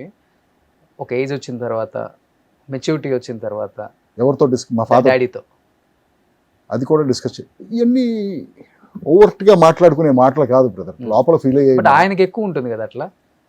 ఆయన కూడా మమ్మల్ని ఎప్పుడు అలా అనలేదు బ్రదర్, ఆ. నేను ఇంత సాక్రిఫైస్ చేశాను మీకోసం. అసలు అలాంటి టాపిక్స్ కానీ అలాంటి ఓవర్ట్ ఎమోషన్స్ కానీ ఏమి లేవు. We just lived our lives. Okay, మీరేం చేశారో మాకు తెలుసు మా కోసం. Hmm. So we behaved with the same respect and అలాగే ఉన్నాం. సో ఆయనకి తెలుసు ఆయన మా కోసం ఏం చేశారు. బట్ ఆయన మా ఫేస్లో ఎప్పుడు రుద్దలేదు, నేను మీకోసం ఇది చేశాను, నేను మీకోసం ఇది చేశాను. అసలు ఎప్పుడు అసలు ఆ టాపికే తీసుకురాలేదు. కానీ ఆ అమ్మ ఆయన లైఫ్లో నుంచి పోయిన తర్వాత ఆడవాళ్ళంటే బీభత్సమైన రెస్పెక్ట్ ఇంకా ఎక్కువ వచ్చింది కదా ఆయనకి. అది మీరు ఆయన అడుగుంటలేదు. ఆ? అంటే అంత లోతుకి వెళ్ళలేదు బ్రదర్ నేను ఎప్పుడు ఆయనతో ఏంటి అని చెప్పేసి. బట్ బయట నాకు చెప్పేది ఏంటంటే he is a very happy man. ఎప్పుడు జాలీగా జోవియల్గా ఉంటాడు ఆయన, ఎప్పుడు జోకులు వేస్తూ ఉంటాడు. సమ్ టైమ్స్ అందరికీ యాక్సెప్ట్ అయ్యే జోక్స్ కాకపోవచ్చేమో, but he was always joking and ఎప్పుడు సరదా. నేను ఇప్పుడు నాకేం తెలుస్తుందంటే, నేను ఇండస్ట్రీలో చాలామందిని కలుస్తూ ఉంటాను కదా, నన్ను చాలామందిని కలుస్తూ ఉంటారు. ఏది టెక్నీషియన్స్ కానీ, ఆర్టిస్టులు, చిన్న చిన్న ఆర్టిస్టులు, రకరకాల. నేను కలిసిన ప్రతి ఒక్కరికి మా ఫాదర్తో ఏదో ఒక యూనిక్ ఎక్స్పీరియన్స్ వాళ్ళకి లైఫ్ లాంగ్ గుర్తుండిపోయేలాగా. సార్ మా అబ్బాయికి స్కూల్లో సీట్ రాకపోతే నాన్నగారు నాతో వచ్చి ఆ సీట్ ఇప్పించారు సార్, ఎవడో చెప్తాడు.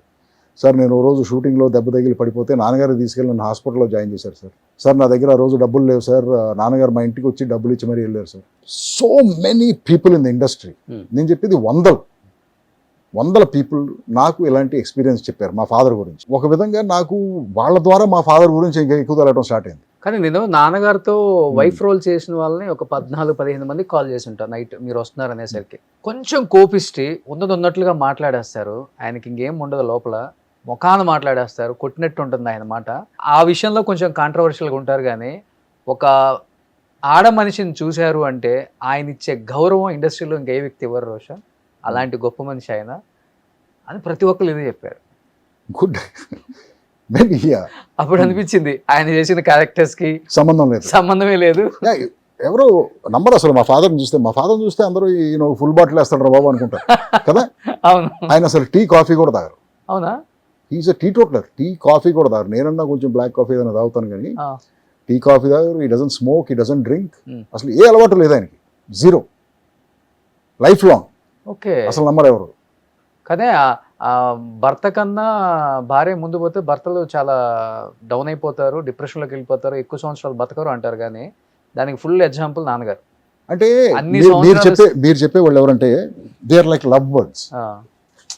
లవ్ బర్డ్స్ మీరు ఒక కేజీలో పెట్టి పెంచుతారు. చాలా రోజుల తర్వాత ఒక లవ్ బర్డ్ చచ్చిపోయిన తర్వాత ఇంకో లవ్ బర్డ్ చచ్చిపోతుంది. లైఫ్లో 40-50 సంవత్సరాలు కాపురం చేసిన వాళ్ళు ఉంటారు, husband and wife life lead చేసిన వాళ్ళు. అలాంటి వాళ్ళు లాస్ట్కి వచ్చేసరికి ఫస్ట్ ఒక పార్ట్నర్ చనిపోతే Hmm. నెక్స్ట్ 2-3 ఇయర్స్లో ఇంకో పార్ట్నర్ చనిపోతారు. ఇది ఎక్కువ టైము కలిసి జీవించినాడు. బట్ మా ఫాదరు మదర్ది ఎంత టైం అసలు అది ఒక 8-9 ఇయర్స్ 6-7 ఇయర్స్ 7-8 ఇయర్స్ అంతే. Hmm. So they didn't spend a lot of time together. అది కానీ నాన్నగారు కూడా చాలా హెల్దీగా ఉన్నారు కదా లాస్ట్ దాకా first innings, second innings, third innings అని చెప్పొచ్చు ఆయన యాక్టింగ్ కెరీర్ అవును. కూడా చెప్పాలంటే చాలా పెద్ద కెరియర్, చాలా పెద్ద కెరీర్. 1200-1300 సినిమాలు చేసి ఉంటారు. 55 ఇయర్స్ కెరియర్. 3 generations తో వర్క్ చేశారు. అవును. పెద్ద ఎన్టీఆర్, బాలకృష్ణ, జూనియర్ ఎన్టీఆర్, అవును. ఏఎన్ఆర్, నాగార్జున ఇలా సినిమాలు. అదే చెప్తున్నాను. Yes. బట్ ఏంటి ఒక్కసారిగా నాన్నగారు చనిపోయారని న్యూస్ వినగానే నేను ఇంటికి వచ్చాను. షాక్ అయ్యింది. లాస్ట్ ఒక 2-3 months ఎవరిని కూడా దగ్గర వాళ్ళని తెలిసిన వాళ్ళని కూడా Last నన్ను ఒక- రావద్దు, లాస్ట్ నన్ను ఒక ఈ టైంలో చూడొద్దు మీరు, నేను నాకు చూడటానికి ఇష్టం లేదు అట్లా అని చెప్పారు. లాస్ట్ ఏమైందంటే అది నేను చాలా మందికి చెప్తాను బ్రదర్, ఇది ఒక ఏజ్ వచ్చిన తర్వాత లేదు, ఒక ఓల్డ్ పీపుల్ కింద పడకూడదు బ్రదర్. బాత్రూంలో జారి పడటం కానీ, మెట్ల మీద నుంచి పడటం కానీ, ఏ విషయం గురించి అయినా ఓకే కింద మాత్రం పడకూడదు. ఎప్పుడైతే ఆ ఫస్ట్ పడతారో, ఫస్ట్ ఫాల్ జరుగుతుందో, సపోజ్ ఒక చిన్న ఫ్రాక్చర్ ఇది అయిందనుకోండి, అక్కడ నుంచి వాళ్ళ కాన్ఫిడెన్స్ పోతుంది ఎవరికైనా సరే.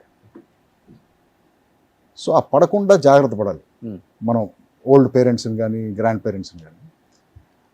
ఆయన చాలా జాగ్రత్తగా ఉంటారు. ఆయన యాక్చువల్గా ఆయన డిసిప్లిన్ అవన్నీ చాలా పర్ఫెక్ట్గా ఉంటాయి. కాకపోతే ఏంటంటే దురదృష్టవశాత్తు ఆ రోజు షూటింగ్లో ఆ ఆర్టీసీ బస్సు టాప్ మీద నుంచి కింద పడ్డాడు ఆయన. ఏ మూవీస్? అదేదో భీమినేని శ్రీనివాసరావు డైరెక్షన్, ఏదో సినిమా, ఏదో నరేష్, ఎవరు నరేష్ సినిమా అనుకుంటా, అల్లరి నరేష్ ఎవరితో సినిమా. బస్సు టాప్ ఎక్కిచ్చారు, ఆయన ఎక్కకూడదు, మరి ఎక్కాడు. ఆయన దిగేటప్పుడు ఏదైనా క్రేన్ వాడి దిగి ఉండాలి.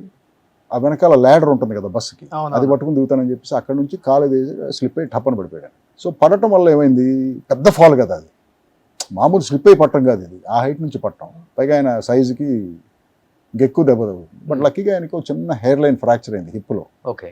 ఎప్పుడైతే ఆ హెయిర్ లైన్ ఫ్రాక్చర్ అయిందో, కదులుతుంటే చిన్న పెయిన్ వస్తుందో, ఇక ఆ కాన్ఫిడెన్స్ పోయింది మెంటల్గా.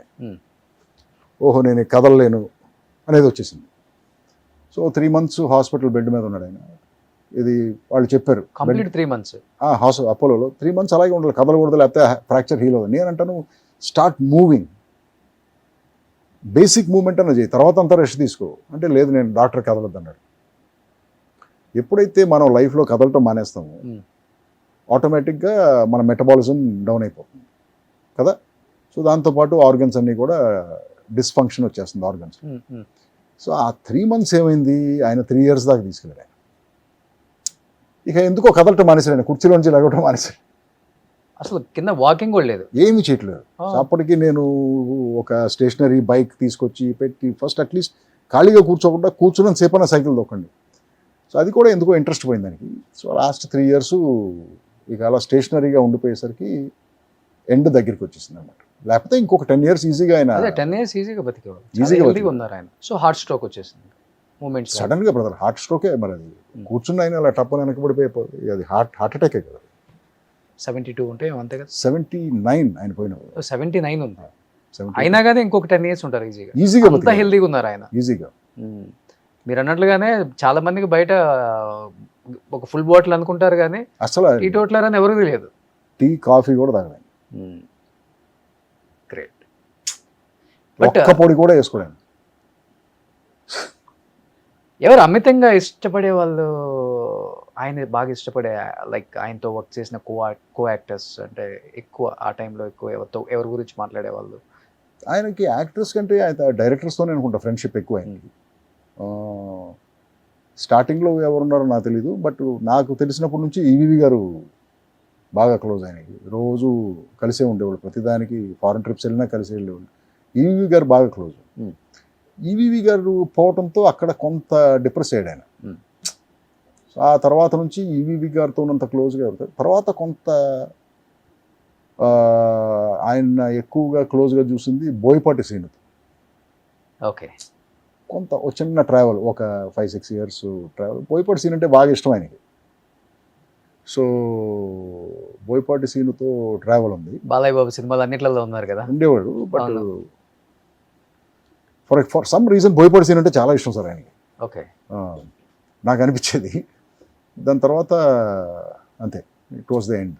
బట్ రియల్ లైఫ్లో ఆయన్ని మీరు ఎంత ఫాలో అయ్యారో మాకు తెలియదు కానీ బట్ రియల్ లైఫ్లో ఆయన దగ్గర నుంచి మీరు నేర్చుకున్నది బెస్ట్ క్వాలిటీస్ అంటే ఏమని చెప్తారు? డిసిప్లిన్. డిసిప్లిన్. ఆయనకున్నంత డిసిప్లిన్ నాకు తెలిసి నాకు ఎవ్వరూ లేరు సార్. 8:30 కంటే 8:30కి పడుకుంటాడు, 5:30 కంటే 5:30కి లేస్తారు. షూటింగ్ 7 o'clock అంటే 6:30, 6:15కి స్పాట్లో ఉంటాడు. ఆయన లేట్గా వచ్చిన చరిత్ర లేదు అసలు. చాలా విషయాలు ఆయన ఎవడన్నా రెమ్యూనరేషన్ ఇవ్వలేదంటే పర్లేదులే నెక్స్ట్ సినిమాలు ఇవ్వని చెప్పి వదిలేసేవాడు. ఈ was not hard about money also. Okay sir నేను ఇంతే ఇవ్వగలను, పర్లేదమ్మా నీకు అది కూడా ఇవ్వలేకపోతే నేను వచ్చి చేసి పెడతాను, ఈ టైప్ ఆఫ్ యాటిట్యూడ్ అయింది. సో ఎవరిని నొప్పించటం కానీ బాధ పెట్టడం కానీ అసలు ఆయనకి ఇష్టం ఉండదు. బట్ ఆయన మైండ్లో ఎప్పుడు ఉండదా వైఫ్ లేరు, పిల్లలకి నేనే ప్రపంచం, బాగా సంపాదించాలి, మంచి అసెట్స్ తీసి పెట్టాలి, 2 ఆడపిల్లలు ఉన్నారు, గ్రాండ్గా పెళ్లి చేయాలి? ఆ రోజుల్లో ఉన్న ఆర్టిస్టులకి ఎవరికీ అది లేదు బ్రదర్. డబ్బులు అనేది తర్వాత 90s, లేట్ 90s, 2000s తర్వాతే స్టార్ట్ అయింది.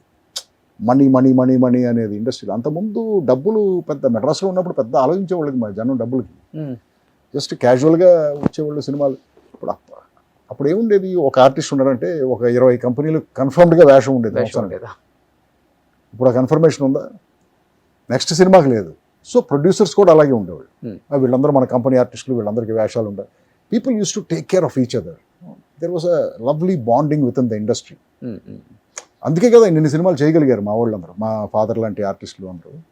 ఇప్పుడు అది లేదు కదా. అది ఒక్కొక్కళ్ళు 1000 పైన చేశారు. చాలామంది ఆర్టిస్టులు, ఆ రోజుల్లో వచ్చిన ఆర్టిస్టులు చాలా 600, 700, 900 1000.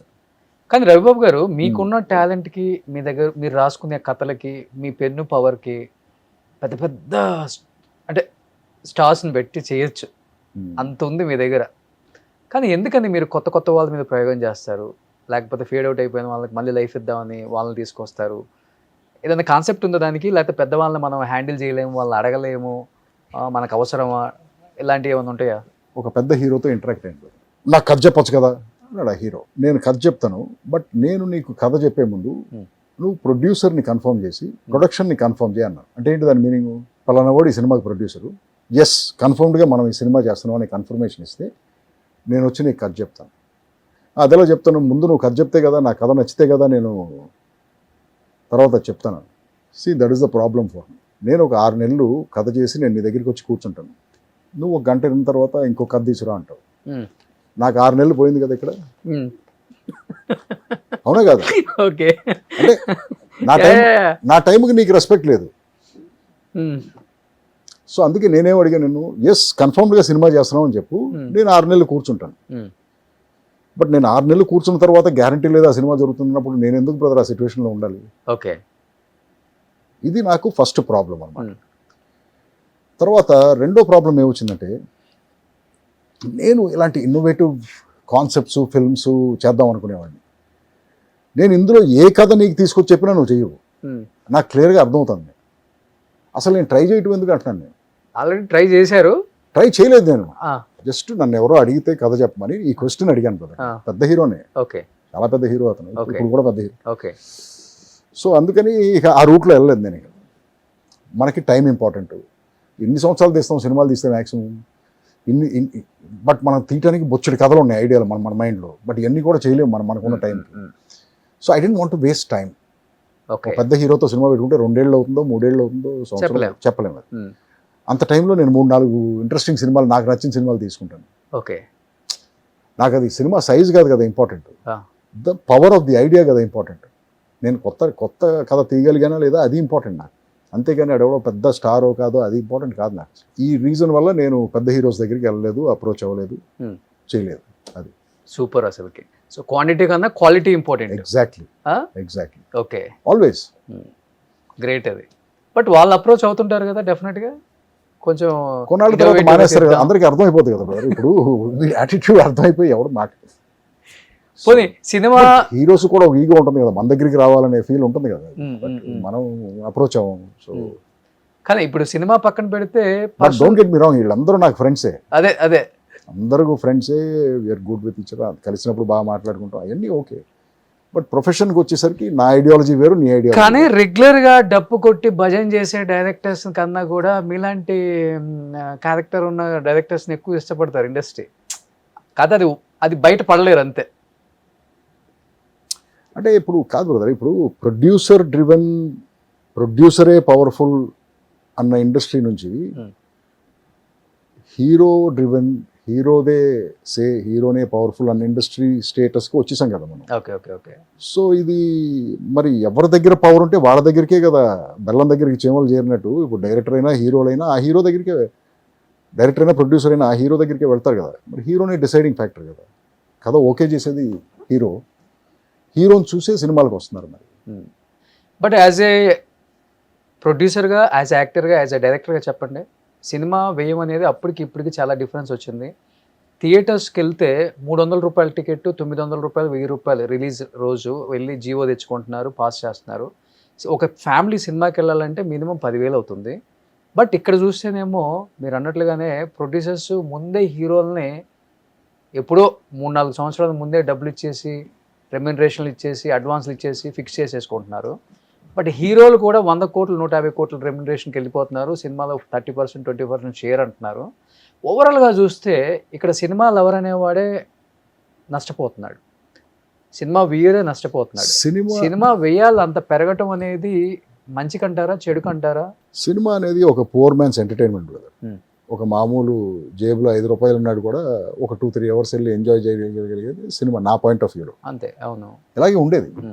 అది ఇప్పుడు ఎక్కడికి వెళ్ళిపోయిందంటే అది అసలు నేను అఫోర్డ్ చేయలేనేమో సినిమా చూడటం అనే స్టేజ్కి వెళ్ళిపోయింది కామన్ మ్యాన్కి. ఇప్పుడు అయినా సరే పాపం మంచి సినిమాకి ఇబ్బంది పడుతూ వెళ్ళి సినిమాలు చూస్తున్నారు వాళ్ళ స్టార్ సినిమా వస్తే ఆ ఫ్యాన్స్ అందరూ పాపం డబ్బులు ఖర్చు పెట్టి వెళ్తున్నారు. బట్ ఇది కరెక్ట్ కాదు కదా అంటాను నేను.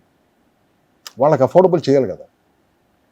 ఇప్పుడు ఫస్ట్ డే వచ్చేది ఎవరు బ్రదర్? ఫ్యాన్స్ కదా. పీక్లో ఉన్న ఫ్యాన్స్ వస్తారు కదా.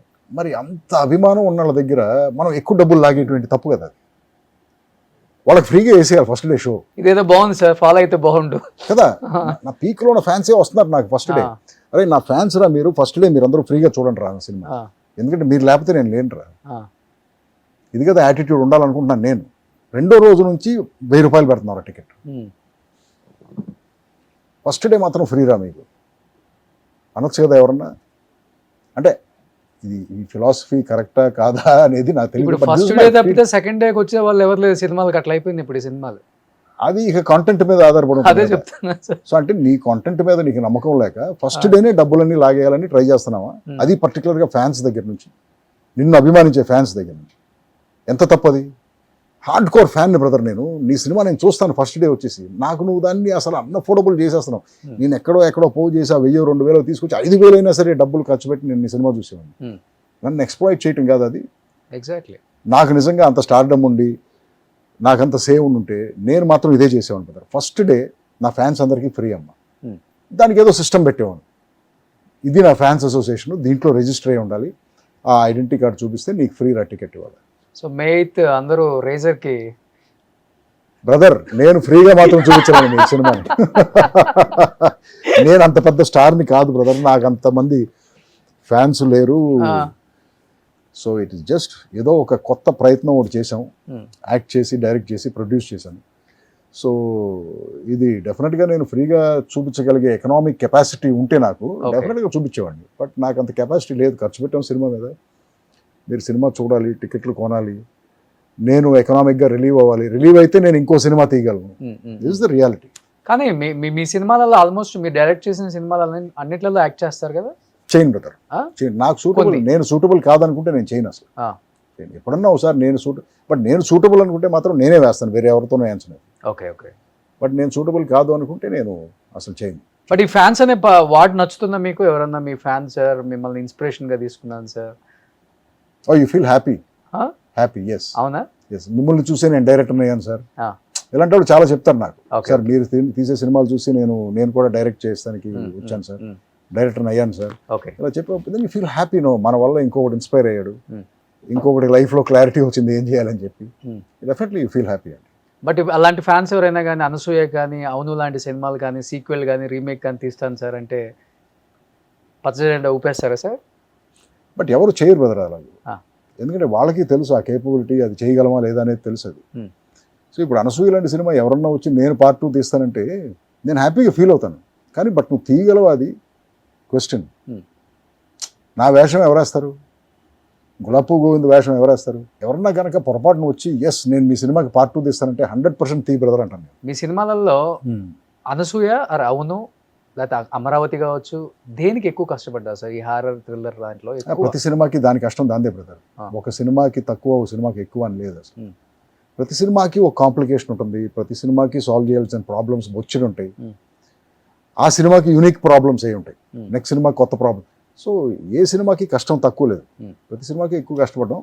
బట్ ఇప్పుడు కష్టం ఎక్కువ అవుతుందంటే ఇప్పుడు ఈ రేజర్ లాంటి సినిమాలకి ఏది నేనే యాక్టర్ని, నేనే ప్రొడ్యూసర్ని, నేనే డైరెక్టర్ని.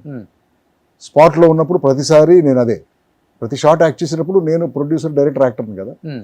సో అలాంటి టైమ్స్లో కొంచెం ఇబ్బంది అవుతుంది. ఏంటంటే నన్ను నేను జడ్జ్ చేసుకుంటాం మానిటర్లో, నేను యాక్ట్ చేసిన షాట్ని నువ్వు యాక్ట్ చేస్తే నేను నీకు చెప్తాను ఇది ప్రాబ్లం బ్రదర్, ఇలా మళ్ళీ చేయని చెప్పి.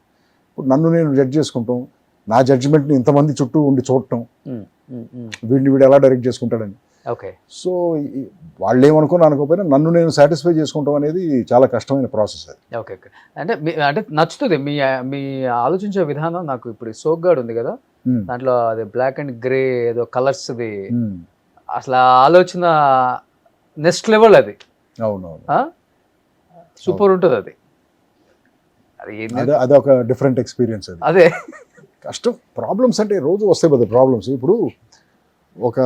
ఇప్పుడు గోపన్నపల్లి అనే ఏరియా ఉంది చూసావా? అవును. అప్పుడు గోపన్నపల్లి ఫ్లాట్ ల్యాండ్, కంటి చూపు మెరలో బిల్డింగ్ ఉండదు. ఇప్పుడు నువ్వు అక్కడికి వెళ్తే అన్ని హై రైజ్ బిల్డింగ్స్, విల్లాసే ఉంటాయి. అవును. బట్ అప్పుడు ఏముండేది కదా, అక్కడ ఫ్లాట్గా ఉండేది ల్యాండ్. నేను ఫ్లాట్ ల్యాండ్ కోసం ఎత్తుకుంటూ వెళ్ళి గోపన్నపల్లి వెళ్ళాను. నేను చూస్తే ఈ ఫ్లాట్ ల్యాండ్ ఉంది. ఓహో ఇక్కడ తీద్దాం సాంగ్ అనుకుని 2 సాంగ్స్ తీసాం అక్కడ, అల్లర్లో ఒకటిను, సోగ్గాడ్లో ఒకటి. ఓకే. సో ఆ ఫ్లాట్ ల్యాండ్లో ఏం చేసాం, నాకు పిచ్చి పిచ్చి ఆలోచనలు కదా ఆ రోజుల్లో. ఇక్కడ ఏంటంటే ఇక్కడ ఒక విండ్ మిల్లు కడదామన్నాను. విండ్ మిల్లు ఇక్కడ ఏంటి అన్నారు, సరే కడదామన్నారు, కట్టాం విండ్ మిల్లు. నేల మీద ఒక పెద్ద 40 అడుగుల క్లాక్ ఉండాలన్నాను. ఈ క్లాక్లో ఒక పియానో ఉండాలి. పియానో ఆగిపోతుంది, పియానో ఎంతే ఉంటుంది ఆగిపోతుంది, కానీ దాని కీస్ మాత్రం ఒక 15-20 అడుగులు ఉండాలని. పియానో కంటే ఎక్కువ కీస్ ఉండాలి. ఓకే. సో ఇలాంటి మ్యాడ్ ఐడియాస్తో, అబ్స్ట్రాక్ట్ ఐడియాస్తో ఆర్ట్ డైరెక్షన్ చేసాం. డాన్సర్లు అన్నారు, డాన్సర్లు అందరూ ఉంటారు బ్రదర్, కానీ అందరూ బొమ్మలే. వాళ్ళు కూడా పాతేసి ఉంటాము, సగం బాడీ భూమి లోపల ఉంటుంది, సగం బాడీ పైన ఉంటుంది. ఇలాంటి ఆర్ట్ డైరెక్షన్. బట్ నా మ్యాడ్నెస్ని యాక్సెప్ట్ చేసి మా వాళ్ళందరూ క్రియేట్ చేసేవాళ్ళు ఇవన్నీ. ఓకే. చేసిన తర్వాత ఒక సీక్వెన్స్ ఏదో తీస్తున్నాం. అప్పుడు ఆర్ట్ డైరెక్టర్ కూడా అప్పటికి ఇన్ఎక్స్పీరియన్స్డ్, 2వ సినిమానో 3వ సినిమానో. విండ్ మిల్ అయితే కట్టాడు, కానీ దానికి ఫౌండేషన్ వేయాలనేది మర్చిపోయాడు. ఓకే. 40 feet విండ్ మిల్ కట్టాడు స్టీల్తో, ఫౌండేషన్ వేయాలి, అలా నిలబెట్టేశాడు నేల మీద. డాన్సర్లు ఉన్నారు, ఎండ కదా, ఆ విండ్ మిల్ పక్కన వెళ్ళి ఒక 6 డాన్సర్స్ కూర్చున్నారు. నేను షార్ట్ రెడీ అని చెప్పేసి కమ్ అన్నాను. వాళ్ళు 6 డాన్సర్స్ పరిగెత్తుకుంటూ వచ్చారు బ్రదర్. వాళ్ళ వెనకాల విండ్ మిల్ అలా పడుతుంది నా కళ్ళ ముందు. జస్ట్ మిస్ బ్రదర్, ఇలా ఎడ్జ్ ఇలా క్రాస్ అయ్యారు, విండ్ మిల్ ఎడ్జ్ వచ్చి ఇలా టప్ అని పడింది. సో ఇలాంటి ప్రాబ్లమ్స్ జరుగుతూ ఉంటాయి. ఇప్పుడు షూటింగ్ చేయాలి నైట్, ఇప్పుడు విండ్ మిల్ని మళ్ళీ లేపాలి పైకి, ఎలా లేపుతాం? అప్పుడు ఇండస్ట్రియల్ క్రెయిన్స్ ఇలాంటివి వస్తున్నాయి అనమాట. సో 2 క్రెయిన్స్ తెప్పించి విండ్ మిల్ లేపి మళ్ళీ సెక్యూర్ చేసేదని మళ్ళీ. సో ప్రతి సినిమాకి ఏదో ఒక ప్రాబ్లం ఉంటుంది. అలాగే ఇప్పుడు రేజర్ ఉంది, రేజర్కి ఒక యాక్షన్ ఎపిసోడ్ అనుకున్నాను. ఒక 120 కార్లు కావాలనుకున్నాను, స్క్రాప్, రకరకాల కార్లు. 120 కార్లు ఎక్కడ దొరుకుతుంది అసలు? స్క్రాప్ ఎతికాం, ఒక ప్లేస్కి తీసుకురావాలి. ఈ 120 కార్లని ఒక ప్లేస్కి తీసుకొచ్చి అసెంబుల్ చేసి దీంట్లో ఒక 25 కార్లు పైన ఉండాలన్నారు, పైన రూఫ్ మీద ఏలాడుతూ ఉండాలని. ఓకే. ఈ లాజిస్టిక్స్ విని కంగారు పడిపోయారు మా వాళ్ళందరూ. సరే అప్పుడు కొంతమంది వెళ్ళి కొన్ని కార్లు కట్టేసరికి అల్యూమినియం ఫ్యాక్టరీలో ఆ షెడ్ అలా వంగటం స్టార్ట్ అయింది. ఆ వెయిట్కి భయపడిపోయారు అందరూ. సరే మళ్ళీ అప్పుడు స్ట్రక్చరల్ ఇంజనీర్స్ని తీసుకొచ్చి మళ్ళీ ఒక 3 టన్నులు స్టీల్ కొని రూఫ్ అంతా రీఇన్ఫోర్స్ చేసి మళ్ళీ వెల్డర్స్తో పెద్ద ఇంజనీరింగ్ పని. అప్పుడు మళ్ళీ కార్లు కట్టి టెస్ట్ చేసి, రోజు భయమే, కానీ ఆ కార్ల కింద నడిచేవాళ్ళు మేము. షూటింగ్ ఏది ఊడి పడుతుందో తెలియదు. సో అలా ప్రతి సినిమాకి ఒక లాజిస్టికల్ ప్రాబ్లం ఏదో ఒకటి ఉంటుంది మనం అనుకున్నప్పుడు. బట్ దానికి ఏదో సొల్యూషన్ కూడా ఉంటుంది, దానికోసం జాగ్రత్తగా ఎతకాలి మనం. ఎప్పుడు అనిపించలేదా హాలీవుడ్కి వెళ్ళిపోతాం ఇక్కడ ఎందుకు మనకని? ఎప్పుడు అనిపించలేదు, ఎప్పుడు అనిపించలేదు. కోర్స్ కూడా అక్కడే చేసి వచ్చారు కదా. అంటే ఎప్పుడు అనిపించలేదు. అంటే మనం కంటిన్యూస్గా సినిమా తర్వాత సినిమా చేసుకుంటూ వెళ్ళిపోతాం. సినిమా అనేది అక్కడ చేసినా ఇక్కడ చేసినా ఒకటే బ్రదర్. ఆ క్రియేటివ్ కిక్ అదే కదా. అంటే మన ఆడియన్స్ యాక్సెప్ట్ చేస్తారులే. ఏంటి డిఫరెన్స్ ఏంటి? సినిమా తీయటం ప్రాసెస్ అక్కడైనా ఇక్కడైనా ఒకటే కదా. Go through the same process. You write the script, do casting, do production, అక్కడైనా అదే చేస్తాం మనం.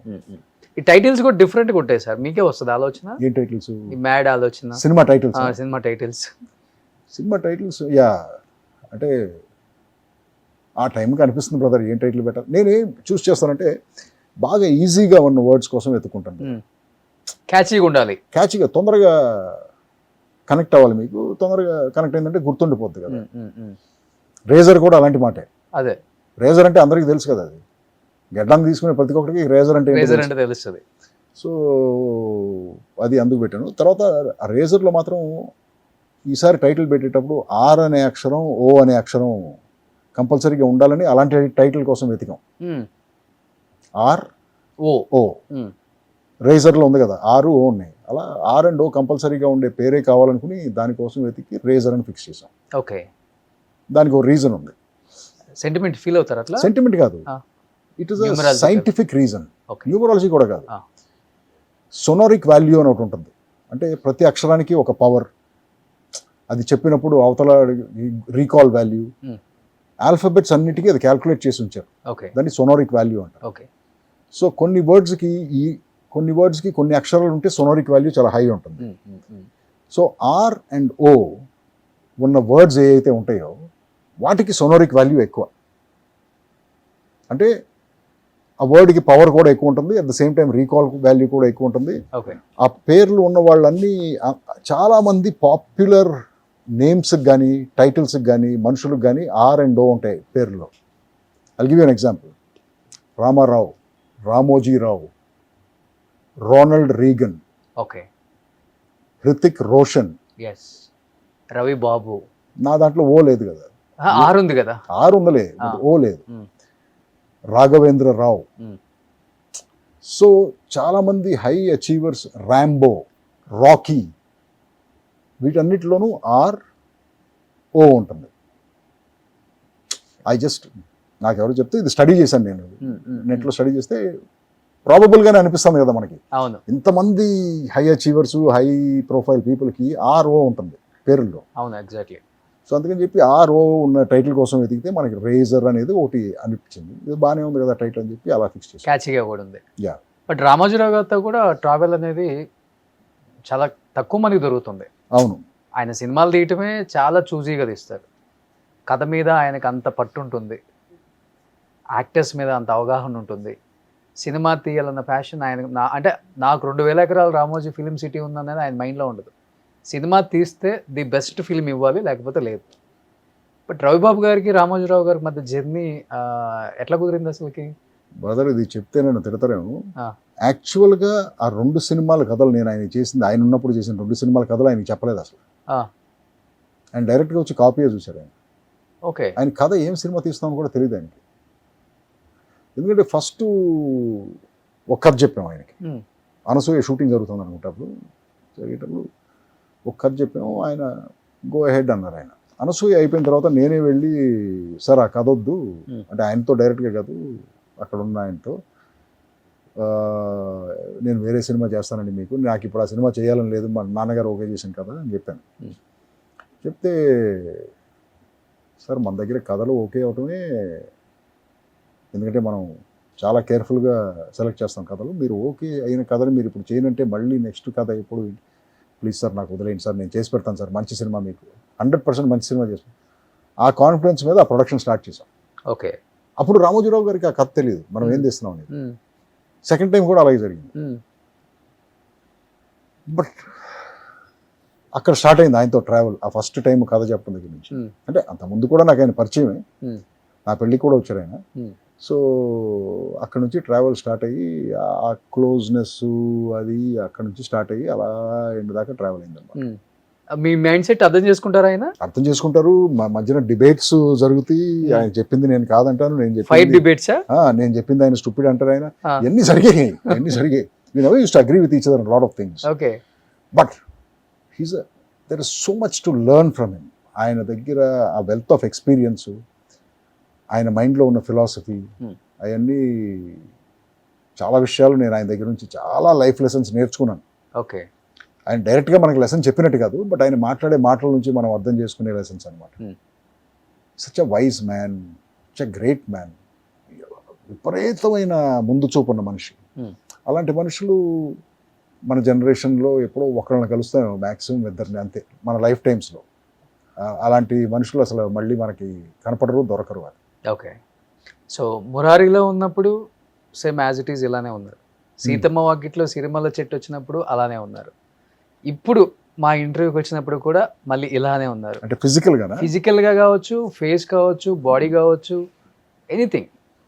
అసలు ఇంకా పేరు పెట్టడానికి ఏం లేదు. ఇది కొంచెం ఇట్లా, అది కొంచెం అట్లా అని. బ్రదర్ దిష్టి పెట్ట మాకు, బ్రదర్ నువ్వు దిష్టి పెట్ట మాకు. టచ్ వుడ్డే కదా ఇది. ఇదైతే వుడ్. ఒక యాక్టర్కి చాలా కష్టం సార్. క్వశ్చన్ ఏంటి?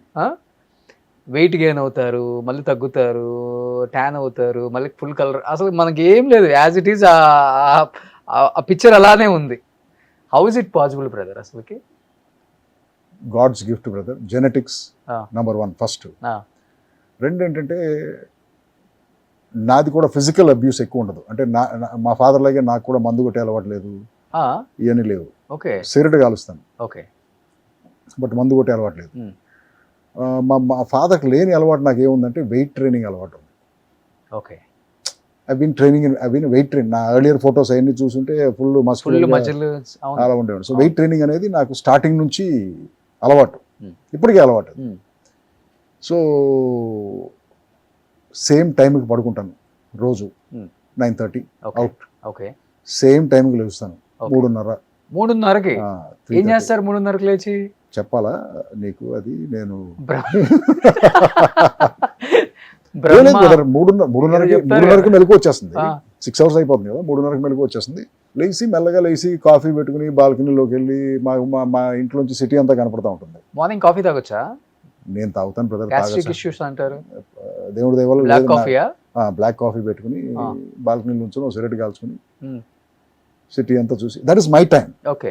ఆ టైంలో మనకి ఎవ్వరికి మన దగ్గర నుంచి ఏమీ అవసరం లేదు. ఓకే. ఫ్యామిలీకి కానీ, ఫ్రెండ్స్కి కానీ, ప్రొఫెషనల్స్ కానీ, it's your time, your thoughts, man time అంటారు దాన్ని. అవును.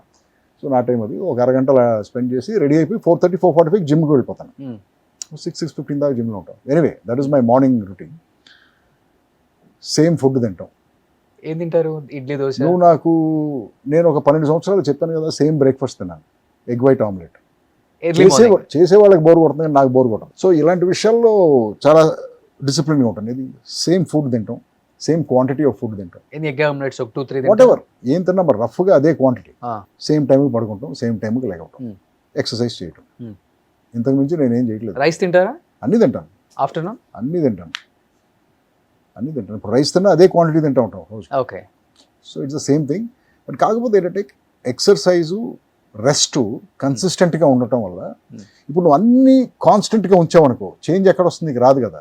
ఇప్పుడు ఇదే బాడీని, నీ లైఫ్ స్టైల్ని ఎర్రాటిక్గా పెట్టావనుకో, రాత్రి 11ంటికి బిర్యానీ తింటున్నావు ఒకరోజు 6ంటికే తింటున్నావు, ఇలా నీ బాడీ కూడా ఎర్రాటిక్గా బిహేవ్ చేసి దాని ఇష్టం వచ్చినట్టు అది పని చేయడం స్టార్ట్ అవుతుంది. అది. బట్ లేట్ నైట్ షూట్స్ ఎక్కువ ఉంటాయి కదా, చాలా వరకు చాలా వరకు అవాయిడ్ చేస్తాను కదా. ఓకే. చాలా వరకు అవాయిడ్ చేస్తాను. బికాజ్ అవసరం కంపల్సరీ అనుకుంటే చేస్తాం అనుకో, అది వేరే విషయం. కానీ బట్ ఒక్క నైట్ మేలుకుంటే, ఫుల్ నైట్ మేలుకుంటే మనకి తర్వాత 4-5 నైట్స్ ఇరిటేటింగ్ రోజులు పోతాయి, డేస్ అంతా గ్రాగీగా ఉంటాయి. ఓకే. సో మీ ప్రపంచం ఏంటి? ఇంకా సినిమా, ఇల్లు, అంతే. నో ఫ్రెండ్స్, నో ఫ్రెండ్స్ ఉంటారు, పార్టీస్ ఉంటాయి, బట్ ఎర్లీ ఎగ్జిట్ ఉంటుంది. పార్టీకి వెళ్తారా మీరు? వెళ్తాం, ఎవరిని పిలిస్తే వెళ్దాం. ఫ్రెండ్స్ ఇంట్లో ఎక్కడో పార్టీ జరిగితే వెళ్తాం కదా. అదే నాకు ఏ ఫంక్షన్ లాగా అనిపించలేదు. Cinema functions, cinema function, cinema వాళ్ళ పెళ్ళిళ్ళకి పిలిస్తే వెళ్తాను బ్రదర్. అంటే నాకు కొన్ని రూల్స్ ఉన్నాయి బ్రదర్. నాకు ఎవడన్నా పెళ్ళికి పిలిస్తే హార్ట్ఫుల్గా పిలవాలి. నిన్ను ఇంటికి వచ్చో లేకపోతే ఎక్కడో కలిసో, బ్రదర్ తప్పకుండా నువ్వు ఇంటికి రావాలి, పెళ్ళికి రావాలి అని ఏదో ఆ పర్సనల్ టచ్ ఉండాలి. ఓకే. ఈ మధ్యన చెత్తనాయాళ్ళందరూ తొక్కలో ఒక వాట్సాప్ మెసేజ్ ఒకటి పెడతారు. ఏది ఎంత పెద్దోడైనా సరే జస్ట్ వాట్సాప్ మెసేజ్ పెట్టి పెళ్లికి రమ్మంటే మాత్రం నేను పొరపాటును కూడా వెళ్ళను. ఓకే. అది అసలు ఇన్విటేషనా, నాకు ఇన్ఫర్మేషన్? అది పెళ్లి చేసుకుంటున్నావు ఏంటది నాకు అర్థం అవ్వాలి కదా ఫస్ట్. సో అలాంటి పర్సనల్ టచ్ లేని పెళ్ళిళ్ళకి మాత్రం వెళ్ళను కదా. ఫిక్స్ అయిపోయాను మెంటల్గా. బట్ నన్ను ఎవరన్నా పర్సనల్గా వచ్చి ఇంటికి వచ్చి పిలిస్తే మాత్రం అది ఏ ఊరైనా వెళ్తాను నేను డెఫినెట్లీ. ఎందుకంటే కాల్ చేస్తే ఓకేనా, మెసేజ్ అంటే నేను వెళ్ళను sir. Depends on the call also brother. Call కూడా డిపెండ్స్. కాల్లో ఉంటుంది కదా రిక్వెస్ట్. ఇప్పుడు ఆడెవడో మా ఏరియాలోనే ఉండి నాకు ఫోన్ చేసి చెప్పాడు అనుకో, ఓకే అటు పొరపాటును కూడా అటు పెళ్ళికి వెళ్ళను. ఇంకా ఆడు మా ఇంటికి రావడానికి 5 నిమిషాలు పడుతుంది. అంతే. ఏంటి అర్థమైందా నీకు? అర్థమైంది. సో అంటే ఈ రూల్స్ అని కాదు, బట్ ఆ పర్సనల్ టచ్ అనేది ఎక్కడైనా మిస్ అయింది అనుకో చాలా పిలుపులో, నేను అసలు పొరపాటును కూడా వెళ్ళను పెళ్ళి. అది చాలా ఇంపార్టెంట్ అనుకుంటున్నాను నేను. చాలా ఇంపార్టెంట్ సార్ అది. ఇప్పుడు 5,000 మందిని వాట్సాప్ మెసేజ్లో పిలవటం కంటే 500 మందిని అఫెక్షనెట్గా పిలువ. Yes exactly. ఎలాగో ఇప్పుడు ఈ పెళ్ళిళ్ళకి వచ్చిన వాళ్ళందరూ పెళ్లి మండపాలన్నీ ఇప్పుడు ఊరు బయట అయిపోయినాయి. ప్రతి ఒక్కడు ఆ ట్రాఫిక్లో తిట్టుకుంటూనే వస్తాడు పెళ్ళికి, అవునా కదా? అబ్బాయి ఏంట్రా ఈ తొక్కలో ట్రాఫిక్ ఎంతసేపు పడుతుంది, ప్రతి ఒక్కడు అక్కడే పెడతాడు, ఊరు బయట పెడతారు. ఎందుకు అక్కడికి వెళ్ళి ఓ చిన్న అటెండెన్స్ ఒక చిన్న స్మైల్ ఇచ్చి ఆ ఫోటోలో టప్పని దొబ్బాయి. ఎందుకండి పిలవటం ఎందుకు పెళ్ళికి? చూపించుకోవడానికి. ఆడ అటెండెన్స్ మనకు సో ఇలా ఫీల్ అయ్యే వాళ్ళ పెళ్ళికి నేను వెళ్ళను కదా. బాగా క్లోజ్గా హ్యాపీగా పిలిచేవాళ్ళ 100%. గ్రేట్ అది. సో ఎందుకంటే నాన్నగారు ఇంతకుముందు అన్ని ఫంక్షన్స్కి ఆల్మోస్ట్ ఆయన అటెండ్ బాగా అటెండ్ అయ్యేవాళ్ళు. ఎక్కడ ఆయనకి అందరితోనూ పర్సనల్ రిలేషన్షిప్ ఎక్కువ కదా, అవును. నాకు తక్కువ. అవును. గ్రేట్. బట్ 6.2 ఈ హైట్ వెయిట్ ఫస్ట్ నుంచి బాగా మెయింటైన్ చేస్తున్నారు కాబట్టి లవ్ మ్యారేజా సార్ అరేంజ్? నాది అరేంజ్ మ్యారేజ్. పక్కా అరేంజ్ మ్యారేజ్. మిమ్మల్ని ఆమె అర్థం చేసుకున్నారా, ఆమెను మీరు అర్థం చేసుకున్నారా? ఎవరిని అర్థం చేసుకోలేదు. ఆ. నాకు అంటే ఎవరో అరేంజ్ చేశారు. మా ఆవిడని ఒకసారి కలిశాను, మాట్లాడాము. మా ఫాదర్ డిసైడ్ అవ్వలేదు నేను ఇంకా. మా ఫాదర్ని మళ్ళీ కలవాలన్నాను, మళ్ళీ కలవమన్నారు, మళ్ళీ కలిశాను, ఇంకా డిసైడ్ అవ్వలే. మూడోసారి ఆయన అడగకుండా నేనే కలవటానికి ట్రై చేసి కలిశాను, మళ్ళీ మాట్లాడాము మా ఆవిడతో. తర్వాత ఆయనకి తెలిసింది మా ఫాదర్కి మూడోసారి కూడా కలిశాను. మళ్ళీ 4వసారి కలవాలని మా ఫాదర్ చెప్పు తెగుతుంది అన్నాడు ఆయన. రే ఆడపిల్ల ఫ్యామిలీ ఏమనుకుంటారు 5 సార్లు కలిసి చేసుకుంటే చేసుకుంటానని చెప్పు, లేకపోతే వద్దని చెప్పు, అంతేగాని కలుస్తాను ఏంటి కలిసి ఏం చేస్తావు, ఏం పీకుతావు అది అని చెప్తే చాలా ఇక I said yes and I got married అంతే. ఏం చేస్తుంటారు sir madam? My wife she was a teacher చాలా సంవత్సరాలు. Kindergarten to 6th grade teacher. చాలా సంవత్సరాలు షీ వాజ్ అ టీచర్ ఉంది. ఈ మధ్యన మానేసి నౌ షీస్ బికమ్ మళ్ళీ కాలేజ్లో జాయిన్ అయింది to study psychology, counselling pass అయింది. Now I think she wants to counselling ఏదో చేద్దాం అనుకుంటాను. బట్ ఈ సినిమా వాళ్ళతో cinema they come from army background. Army వాళ్ళు చాలా స్ట్రిక్ట్ ఉంటారు, ఇంకా చాలా స్ట్రిక్ట్ ఉంటారు, చాలా స్ట్రిక్ట్ ఉంటారు, చాలా సోషలిస్ట్ ప్రిన్సిపల్స్ ఉంటాయి వాళ్ళకి. అవును, చాలా గ్రేట్. అది కిడ్స్ సార్? ఇద్దరు కాలేజ్. సో మా అమ్మాయిది ఇప్పుడు గ్రాడ్యుయేట్ అవుతుంది ఈ మేలో, MBA చేస్తుంది రట్గర్స్లో యూఎస్లో. మా అబ్బాయిది MS ఫైనాన్స్ అయిపోయింది. సో వాళ్ళు అకాడమిక్గా అయిపోవచ్చు. సో వాళ్ళకేం ప్లాన్ లేదు, డైరెక్షన్ ఇద్దరికి ఉంది. నేనే ఆపాను. ఏంటంటే ఏం చెప్పానంటే సినిమా అనేది ఎప్పుడైనా తీయచ్చు లైఫ్, బట్ నువ్వు బయోలాజికల్గా సోషలాజికల్గా కంప్లీట్ చేయాల్సిన కొన్ని పనులు ఉంటాయి లైఫ్లో, అవన్నీ ఫినిష్ చేసేయండి, తర్వాత సినిమా చేయండి. ఎందుకంటే ఇప్పుడు సినిమా పెట్టుకుంటే ఇవన్నీ డిలే అయిపోతాయి లైఫ్లో. సో ముందు ఇవన్నీ ఫినిష్ చేసేసి తర్వాత మీరు ఇష్టం what ever you want you can do. Great. But ఇప్పుడు ఇంతమందితో మీరు యాజ్ అ యాక్టర్గా స్క్రీన్ షేర్ చేసుకున్నారు, లైక్ బిగ్ యాక్టర్స్ అందరూ కూడా. అసోసియేషన్ చూసినప్పుడు మహేష్ భయం వేసింది నీ క్వశ్చన్. ఇంతమందితో స్క్రీన్ షేర్ చేసుకున్నారు కదా, ఎంతమందితో బెడ్ షేర్ చేసుకున్నారు, ఇలాంటిది ఏదో అడుగుతావని భయం వేసింది నాకు. ఆ తర్వాత అడుగుతాను కావాలని. సో అడిగేవాడు నువ్వు కదా ఇలాంటి క్వశ్చన్. బట్ మహేష్ బాబు గారితో ఉన్న అసోసియేషన్ డెఫినెట్గా డిఫరెంట్గా అనిపిస్తుంది మాకు. ఇద్దరిని స్క్రీన్ మీద చూసినప్పుడు అనిపిస్తుంది. అవును. But off screen Mahesh Babu గారు, రవిబాబు గారు అసలు ఎలా ఉంటారు? అంటే మేమందరం మెడ్రాస్ బ్యాచ్ కదా. ఇప్పుడు మా ఇల్లు ఇదంటే అది మహేష్ ఇల్లు, కృష్ణ గారి ఇల్లు అదే, జస్ట్ డయాగ్నలీ ఆపోజిట్ ఉండేది. నాకు చిన్నప్పటి నుంచి తెలుసు మహేష్. టీనగర్లో చిన్నప్పటి నుంచి తెలుసు నాకు మహేష్. తర్వాత ఇక్కడికి వచ్చి సినిమాల్లో కనెక్ట్ అయ్యాము, అది వేరే విషయం. బట్ చాలా జోవియల్గా ఉంటాడు, చాలా సరదాగా ఉంటాడు మనిషి. Like very cool, just with the friend. Yeah. But మురారిలో సీతమ్మ వాకిట్లో సిరిమల్ల చెట్టు ఇంచుమించు అంటే మీ కట్అవుట్కి, మీరు చేసిన క్యారెక్టర్స్కి, మీరు డైరెక్షన్ చేసే సినిమాలకి సంబంధం లేకుండా ఉంటాయి మీరు యాక్ట్ చేసే సినిమాలలో. ఒప్పుకోవాల్సి వస్తుందా సార్? అంటే క్యారెక్టర్ డిమాండ్ చేస్తుందా మిమ్మల్ని? డెఫినెట్గా రవిబాబు చేస్తేనే బాగుంటుంది ఈ క్యారెక్టర్ ఫీల్ అవుతారా యాక్టర్స్ కానీ డైరెక్టర్స్ కానీ? డైరెక్టర్ ఫీల్ అవ్వాలి. డైరెక్టర్ ఫీల్ అయితేనే మనకి ఆ క్యారెక్టర్ వస్తుంది, లేకపోతే ఎలా వస్తుంది? డైరెక్టర్ అనుకోవాలి ఈ క్యారెక్టర్కి. కాస్టింగ్ అంటే అదే కదా మరి. కాస్టింగ్ అనేది ఒక పెద్ద ప్రాసెస్ కదా. కాస్టింగ్ మరి ఆ క్యారెక్టర్కి సరిపోయేవాడిని పెడితేనే కదా ఆ క్యారెక్టర్ పండుద్ది. సో డైరెక్టర్లు అనుకోబట్టి నాకు అలాంటి వేషాలు వచ్చినాయి. కృష్ణవంశీ అనుకున్నాడు కాబట్టి మురారి వచ్చింది. సీతమ్మ వాకిట్లో డైరెక్టర్ అనుకున్నాడు కాబట్టి నాకు ఆ వేషం ఇచ్చాడు అతను. ఓకే, కానీ కొన్ని క్యారెక్టర్స్ అప్లికేషన్ మీద చేయాల్సి వస్తుందా? కొన్ని అనిపిస్తుంటది మిమ్మల్ని చూస్తున్నప్పుడు సినిమాలలో. నేను అసలు ఆబ్లిగేషన్ మీద ఏది చేయను, ఏది చేయరా? పొరపాటును కూడా చేయను. ఎందుకంటే మనం ఎప్పుడైతే ఆబ్లిగేషన్ మీద చేస్తామో అదే బుక్ అవుతాం, అదే బిగ్గెస్ట్ మిస్టేక్ అవుతుంది. అవును. సో ఏది రాంగ్ రీజన్ కోసం చేయకూడదు బ్రదర్ లైఫ్లో. సో ద రైట్ రీజన్ కోసమే ఆ పని చేయాలి. రాంగ్ రీజన్ కోసం మనం చేసిన పనులన్నీ మనకి ఎదురొస్తాయి, ఎదురు దెబ్బ తగులుతాయి. అది నమ్ముతారు మీరు? 100%. ఫిలాసఫీ 100%. బట్ ఎందుకంటే కంటిన్యూగా సినిమాలు చేస్తూ ఒక్కసారిగా యాక్టర్గా తగ్గించేశారు. యాక్టర్గా తగ్గించేసానంటే నాకు అలాంటి ఆపర్చునిటీస్ వస్తే చేసేవాడిని, మంచి ఆపర్చునిటీస్ వస్తే చేసేవాడిని. బట్ ఎవరు రాస్తున్నారు అలాంటి ఆథర్ బ్యాక్డ్ రోల్స్? ఇతను వేయాలి ఈ వేషం, కానీ ఇతనికి నేను రైటర్గా నేను ఈ వేషాన్ని ఇలా చెక్కి ఈ నువాన్సెస్, ఈ ఆర్కు ఇదంతా ఇలా ఉండాలని చెప్పేసి ఎవరు రాస్తున్నారు? అలా ఎవరు రాయట్లేదు కదా ఇప్పుడు కథలు. రైటర్సే లేరు కదా బ్రదర్, ఇండస్ట్రీలో తగ్గిపోయారు కదా.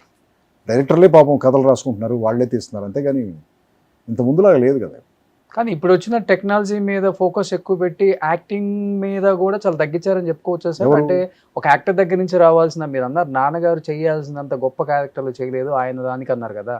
ఇప్పుడు వచ్చిన డైరెక్టర్స్ కూడా కుర్రోళ్ళు చెప్పాలంటే ఈ టెక్నాలజీని ఎక్కువ వాడుకొని యాక్టర్స్ దగ్గర ఉన్న ఆ వెయిటేజ్ ఏదైతే ఉందో వాళ్ళ దగ్గర ఆ టాలెంట్ని కూడా పెద్దగా తీసుకోలేకపోతున్నారన్న అది కనిపిస్తుంది కొంచెం. I feel that less knowledgeable people are coming in to the industry. See for example నేను అదే చెప్పాను మొన్న ఎవరికో, ఇప్పుడు నువ్వు పెద్ద ఆర్టిస్ట్, నువ్వు పెద్ద స్టార్వి, నీకు ఒకటి వచ్చి కథ చెప్పాడు, నువ్వు వాడిని డైరెక్టర్ అంటే ఎలాగూ? ఓకే, డైరెక్టింగ్ అనేది అది ఒక పెద్ద ఆర్ట్ కదా, అది పెద్ద జాబ్ కదా. అది ఇది పిక్టోరియల్గా ఒక స్టోరీ చెప్పడం అనేది. ఇప్పుడు అతనికి ఎక్స్పీరియన్స్ లేదు, జస్ట్ ఒక కథ రాసుకొచ్చాడు, అతను నువ్వే డైరెక్టర్ అన్నావు, ఎలా అది? So you are creating a monster. Okay, అతనికి డైరెక్షన్ రాదు. సో అతనికి డైరెక్షన్ రాదు కాబట్టి ఎవడో కెమెరామెన్ తీసుకొచ్చి పెడతావు, బాగా పెద్ద కెమెరామెన్. అతను చెప్తా ఉంటాడు షార్ట్, వీడింత కుప్ప తీసుకెళ్ళి ఎడిటర్ మొహాన పడేస్తాడు, అతను ఏదో షార్ట్లు అసెంబ్లీ చేస్తాడు. అతనా డైరెక్టర్, ఇతనా డైరెక్టర్ ఏదో తెలియదు కదా మనకి. ఏదో ఇదంతా ఒక కిచడీ గందరగోళంలాగా అనిపిస్తుంది నాకు. డైరెక్టర్ అంటే ట్రైన్డ్ అయి ఉండాలి, క్వాలిఫైడ్ అయి ఉండాలి, స్టోరీ టెల్లర్ అయి ఉండాలి, నాలెడ్జ్ ఉండాలి కదా. ఫస్ట్ ఆర్ట్ మీద, సైన్స్ మీద నాలెడ్జ్ ఉండాలి కదా. నాలెడ్జ్ లేకుండా ఎవరో వచ్చేదో కథ చెప్పారని నువ్వు డైరెక్షన్ ఛాన్స్ ఇచ్చేస్తే ఇలాగే ఉంటాయి సినిమాలు. కానీ లాస్ట్ 4-5 years నుంచి ఎప్పుడు అనిపించలేదా, బా ఏం సినిమా రా ఇది, బా ఏం యాక్టర్ రా, బా ఏం డైరెక్షన్ చేశాడు రా, ఇది కదా సినిమా అంటే అనిపించిన సినిమా ఏది అనిపించలేదండి మీకు తెలుగులో? ఎస్పెషల్ ఐ మాస్క్ తెలుగులోనా? లేదు బ్రదర్, అనిపించలేదు ఒక్కటి కూడా. నో. పాన్ వరల్డ్ అంటున్నావు, పాన్ వరల్డ్ ఏంటి బ్రదర్? పాన్ ఇండియా అంటున్నావు, ఏది అనిపించలేదు brother, nothing, not a single film. Okay, పోనీ హిందీలో? Dhurandhar first part was very impressive, బాగా తీశారనిపించింది. ఇంగ్లీష్లో చాలా సినిమాలు ఉంటాయి కదా, ఒకటని కాదు కదా, చాలా సినిమాలు ఉంటాయి. ఓకే, బట్ నాన్నగారు మంచి అసోసియేషన్ ఎన్టీఆర్ గారు అండ్ ఆ ఫ్యామిలీతో కూడా. ఎస్, పొలిటికల్గా కూడా నాన్నగారు క్యాంపెయినింగ్లో చాలా టైమ్స్ పార్టిసిపేట్ చేశారా? టీడీపీ. ఓ యా, ఎన్టీఆర్ గారి మీద ప్రేమతో ఆయన క్యాన్వాసింగ్ చేసినట్టు నాకు తెలియదు. క్యాంపెయినింగ్ వెళ్ళారు కొన్ని, ఓకే, సపోర్ట్ అంటే నేను పార్టీకి సపోర్ట్ అని చెప్పట్లా, జనరల్ గా ఆయనతో పాటు వెళ్ళి ఉండొచ్చు, ప్రేమతో, రామారావుతో పాటు వెళ్ళి ఉండొచ్చు అంతే. అలా ప్రేమతో వెళ్ళిన నాన్న డెఫినెట్గా పార్టీల గురించి, వ్యక్తిగతంగా వాళ్ళ ఫ్యామిలీ గురించి చెప్తుంటారు. కాబట్టి ఇన్ ఫ్యూచర్ నీ అవసరం ఎప్పుడైనా ఉంటే టీడీపీకి కానీ, ఆ ఫ్యామిలీకి కానీ, బాలకృష్ణ గారికి కానీ, చంద్రబాబు నాయుడు గారికి కానీ, లోకేష్ గారికి కానీ, నీ వంతు పార్టీలు పక్కన పెట్టి వ్యక్తులకి నువ్వు సపోర్ట్ చేయాలి అలాంటి చెప్పడం కానీ, లేకపోతే మీకు ఎప్పుడైనా చేయాలనిపించడం కానీ అనిపించిన మైండ్లో? అసలు ఎప్పుడు లేదు బ్రదర్, నాకు అసలు ఆ పొలిటికల్ ఇంక్లినేషనే లేదు బ్రదర్. మా ఫాదర్ కూడా ఎప్పుడు నాతో ఇలాంటి విషయాలు డిస్కస్ చేసేవాడు కాదు. ఇప్పుడు ఆయనకి నిజంగా పాలిటిక్స్ అంటే ఇంట్రెస్ట్ ఉంటే రామారావు దగ్గరికి వెళ్ళి ఏదో పోస్ట్ తీసుకుని ఆ పొలిటికల్ ఫ్రెటర్నిటీలో తిరిగితే ఉండేవాడు కదా. ఆయన చేయలేదు కదా పని. జస్ట్ బేసిక్గా ఆయనకి ఏంటంటే మనిషి అంటే అభిమానం, and that should not be encashed. ఆ అభిమానాన్ని ఎన్కాష్ చేసుకోకూడదు. ఎప్పుడైతే ఎన్కాష్ చేస్తామో అది కమర్షియల్ ఈక్వేషన్ అయిపోతుంది. సో లాస్ట్ వరకు ఆయనకు అభిమానం అంతే, లేకపోతే ఆయన చాలా బెనిఫిట్ పొందుండొచ్చు కదా ఆయనకున్న క్లోజ్నెస్కి, అసోసియేషన్కి. డెఫినెట్గా. బట్ ఆయన no, he was not a man like that. But follow అవుతుంటారా పాలిటిక్స్ మీరు? ఎవరు? మీరు. ఏపీ కానీ, తెలంగాణ కానీ? లేదు బ్రదర్, సీఎం ఎవరో తెలుసా ఇక్కడ తెలంగాణకి? 100% తెలుసు, కానీ ఆయన కూడా తెలుసు నాకు. బట్ అది కాదు పాయింట్. ఏంటంటే నాకు పాలిటిక్స్ కంటే సివిక్ సెన్స్ చాలా ఇంపార్టెంట్. Hmm. మనం పొద్దున్నే 3:30-4 గంటలు నేను వస్తూ ఉంటాను, స్ట్రీట్ లైట్స్ అన్ని ఆఫ్ చేసి ఉంటాయి, చాలా కోపం వస్తుంది. ఎందుకంటే బ్లైండ్ టర్నింగ్స్ ఉంటాయి రోడ్స్లో, ఏం కనపడదు. సడన్గా నల్ల డ్రెస్ వేసుకుని ఎవరో పరిగెడతా ఉంటారు రోడ్ల మీద. ఇది పాలిటిక్స్కి సంబంధించింది కాదు, ఇది గవర్నెన్స్ను సివిక్ రెస్పాన్సిబిలిటీస్కి మనం ఎలక్ట్ చేసిన అఫీషియల్స్ చేయాల్సిన పనులు వాళ్ళు చేయట్లేదని చాలా కోపం వస్తుంది. ఇలాంటి ఇష్యూస్ ఉంటాయి కానీ నాకు మైండ్లో పొలిటికల్ ఇష్యూస్ ఏమి ఉండవు. నాకు పాలిటిషియన్స్ చాలా మంది ఫ్రెండ్స్ ఉన్నారు, ఆ పార్టీలో ఉంటారు, ఈ పార్టీ. రేవంత్ గారు కూడా మంచి friend? Not a friend, but తెలుసు నాకు ఆయన. ఓకే, కలిసారు. ఆయన సీఎం అవ్వకముందు ఎమ్మెల్యేగా ఉన్నప్పుడు కూడా తెలుసు నాకు ఆయన. ఎక్స్పెక్ట్ చేశారా సీఎం అవుతారని? అసలు నేను ఆ థాటే లేదు బ్రదర్ నాకు, ఆయన అవుతాడా అవ్వడా ఇలాంటి. అలా ఎలాంటి డిస్కషన్స్ ఉంటాయి మీ ఇద్దరు కలిసినప్పుడు? Very cordial brother. Only cinema, కూర్చొని గంటలు తరపు ఎప్పుడన్నా కలిసినప్పుడు హలో బ్రదర్ ఏంటి ఎలా ఉన్నారు అంతే ఉంటుంది. కానీ నేను సినిమా ఆర్టిస్ట్గా ఆయన తెలుసు, ఆయన పాలిటిషియన్ అన్న ఇంతే ఉంటుంది, అంతేగాని it's not a personal friendship or anything. Okay okay okay. So AP ఎక్కువ ఫాలో అవుతుంటారు? ఏపీ కూడా నేను ఫాలో అవును బ్రదర్. నేను అసలు ఏది ఫాలో అవును బ్రదర్, నాకు అసలు నాకు సంబంధించిన విషయం కానీ నేను ఏది ఫాలో అవును brother. Okay okay. But Chandrababu గారు అరెస్ట్ బాగా ఫీల్ అయ్యారని విన్నాను. 100%. I felt bad. ఎందుకంటే ఆయన నాకు అందరిలాగానే నాకు కూడా ఆయన బాగా తెలుసు అంతకు ముందు నుంచి. But I felt bad. ఎవరో చెప్పారు నాకు, ఒక అంటే మిగతా అన్ని తీసి పక్కన పెట్టిన ఆయన ఎందుకు జైల్లో పెట్టారు ఇదంతా I don't know the actual reason. నేను అప్పుడు ఏదో సినిమా షూటింగ్ చేస్తున్నాను బ్రదర్, రామోజీ ఫిల్మ్ సిటీలో అక్కడ ఉన్నాను. ఏదో డిస్కషన్ వచ్చింది, జైల్లో పెట్టారు ఇలాంటిది అని. జైల్లో పెట్టారు అప్పటికే 1 వీక్ ఎంత అయింది అనుకుంటా. మన ఇండస్ట్రీలో నుంచి ఒక షాకింగ్ సైలెన్స్. అసలు ఎవరు మాట్లాడలేదు దీని గురించి. సమ్వేర్ పరోక్షంగా అయినా సరే తెలుగు సినిమా ఇండస్ట్రీకి ఎన్టీఆర్ ఫ్యామిలీకి కనెక్షన్ ఉంది కదా. సమ్వేర్ ఒక డైరెక్ట్ అసోసియేషన్ లేకపోయినా కూడా ఇందులో ఉన్న చాలామంది ఎమ్మెల్యేలు ఎంపీలు చేశారు, డైరెక్ట్గానో ఇండైరెక్ట్గానో ఆ పార్టీ నుంచి కానీ ఆ సీఎంస్ దగ్గర నుంచి కానీ బెనిఫిట్ పొందారు చాలామంది. పిన్ డ్రాప్ సైలెన్స్, ఎవరు మాట్లాడలేదు జైల్లో. నాకు ఒకే ఒక విజువల్ నాకు చాలా ఇబ్బంది అండి. ఒక 73-year-old మ్యాన్ సీఎం చేసిన అతను,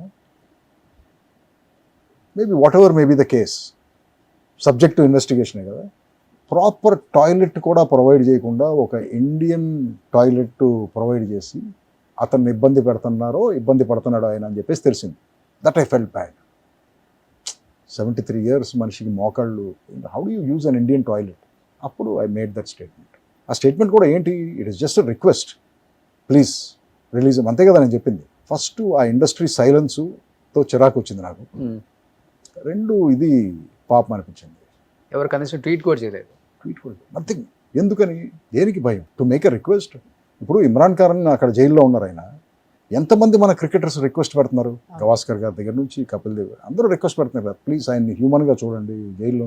బికాస్ ఏంటంటే వీళ్ళందరూ గ్రేట్ అచీవర్స్ కదా brother.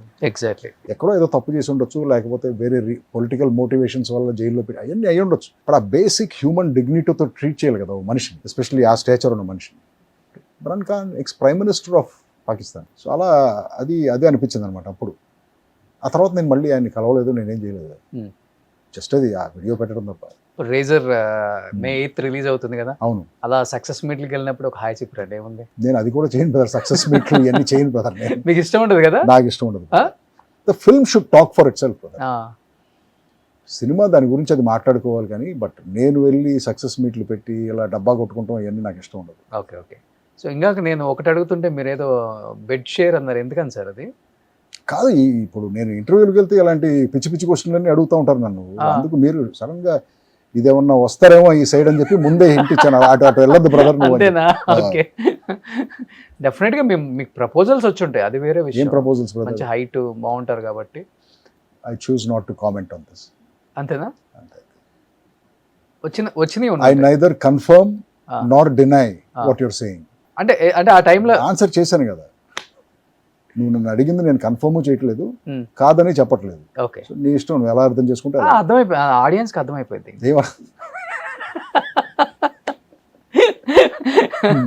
So anyhow, first of all thank you Ravibabu గారు. ఎందుకంటే చాలా ఇయర్స్ తర్వాత మాకు కావాల్సిన, అంటే ఇలాంటి సినిమాలు మేము మిస్ అవుతూనే ఉన్నాం. ఎస్పెషల్లీ రవిబాబు గారు ఫిలిమ్స్ అంటే ఒక సపరేట్ ఆడియన్స్ బేస్ ఉంటుంది ఎక్కడైనా కానీ, ఏపీఆర్ తెలంగాణ అండ్ వేరే స్టేట్స్లో ఉన్న తెలుగు వాళ్ళు కావచ్చు, ఎవరైనా కావచ్చు, ఇలాంటి సస్పెన్స్ హారర్ వాళ్ళందరూ కొంచెం ఓపిక చేసుకుని మే 8వ తారీఖున వచ్చి నా సినిమా చూస్తారని చెప్పి ఐఎమ్ హోపింగ్. ఎందుకంటే మీకోసం తీసిన సినిమా అనేది చాలా కష్టపడి తీసాం. కానీ నాకు తెలుసు మీరు కూడా థియేటర్కి రావాలంటే చాలా ఇబ్బంది పడాలి. ట్రాఫిక్, ఆ సినిమా టికెట్ రేట్లు, ఆ పాప్కార్న్ రేట్లు ఇవన్నీ చూస్తే మీకు కొంచెం చిరాగ్గానే ఉంటుంది. వెళ్ళాలా వద్దా అనుకుంటూ ఉంటారు. కొంచెం నా కోసం ఓపిక చేసుకుని మీరు థియేటర్ దాకా వచ్చి ఆ సినిమా చూస్తే డెఫినెట్గా సాటిస్ఫై అవుతారు. మే 8. అందరూ అడుగుతారు మే 8వ తారీఖున ఎందుకు చేస్తున్నారు సార్ మీరు అని చెప్పేసి. మే 8వ తారీఖు యాక్చువల్గా నాకు మే 1నే చేద్దాం అనుకున్నాను. ఓకే. కానీ అప్పుడు ఏదో ఒక పెద్ద సినిమా వస్తుందని చెప్పేసి నాకు ఆ డేట్ కన్ఫర్మ్ చేయట్లేదు డిస్ట్రిబ్యూటర్స్. ఎందుకంటే ఆ మే 30వ తారీఖున పెద్ద సినిమా అది ఏమో రాదు పెట్టదు. చాలాసార్లు ఈ పెద్ద సినిమాలు ఒక డేట్ అనౌన్స్ చేస్తారు. దానివల్ల ఏంటంటే ఈ చిన్న సినిమాలందరూ సర్దుకోవాల్సి వస్తూ ఉంటుంది. వీళ్ళు సర్దుకున్న తర్వాత ఆ సినిమా డేట్కి రావట్లేదు అంటారు. సో సేమ్ ఇలాగే ఈసారి కూడా జరిగింది. జరిగితే అప్పుడు నాకు ఓపెన్ అయిన డేట్స్ ఏంటంటే మే 1 ఒకటి, మే 8 ఒకటి, మే 15 ఒకటి, ఇలా ఈ మేలో ఉన్న డేట్స్ అని ఓపెన్ అయింది. సో నేను లక్కీగా కుదురుతుంది కాబట్టి మే 8 చూస్ చేసుకున్నాను. మే 8 మా ఫాదర్ బర్త్డే. మే 8 చలపతిరావు కదా. మే 8 మా ఫాదర్ బర్త్డే. సో అందుకని ఆ డేట్ చూస్ చేసుకుని ఆ రోజు రిలీజ్ చేస్తున్నాం ఆ సినిమాని. సో ఫుల్ సస్పెన్స్ అన్నమాట. సస్పెన్స్ కాదు brother, it's action thriller but ఎంగేజింగ్గా ఉంటుంది. ఓకే. స్టార్టింగ్ సీన్ నుంచి ఎండింగ్ సీన్ దాకా బాగా ఎంగేజింగ్గానే ఉంటుంది సినిమా. సో డెఫినెట్గా మే 8న వస్తున్నారు కాబట్టి సార్ కనీసం ఇయర్కి ఒక సినిమా తీయండి సార్. ట్రై చేస్తాను బ్రదర్. మీరు ఇలాంటి సినిమాలు తీయండి చాలు. సినిమా ఇండస్ట్రీలో గొప్పతనం ఏంటంటే మనం అనుకున్నది ఏది జరగదు. మనం ఏదో ఒకటి అనుకుంటాం, ఇంకోటి జరుగుతుంది. ఓకే. సో మనం చేయగలిగింది ఏంటంటే ప్రయత్నమే, పుష్ చేసుకుంటూ వెళ్తూ ఉంటాం. బట్ అది జరగాల్సిన టైంకే జరుగుతూ ఉంటుంది ఏదైనా సరే. లైఫ్లో చాలా విషయాలు అంతే కదా. Exactly. So anyhow thank you and advance congratulations to entire team of Raiser also. Already trailer అయితే నెక్స్ట్ లెవెల్ ఉంది. Thank you. ఎప్పుడెప్పుడా వెయిట్ చేస్తున్నాం మిమ్మల్ని బిగ్ స్క్రీన్ మీద మీ యాక్టింగ్ ఇలా చేసే వాళ్ళు చాలా రేర్ ఎవరు ఉండరు కాబట్టి ఆ రైజర్లో మళ్ళీ చూడాలనుకుంటున్నాం. Thank you sir. Thank you so much sir. Thank you so much. Thank you. Suman టీవీలో మీ పర్సనల్ అండ్ బిజినెస్ ప్రమోషన్స్ కోసం కింది నెంబర్కి కాంటాక్ట్ చేయండి.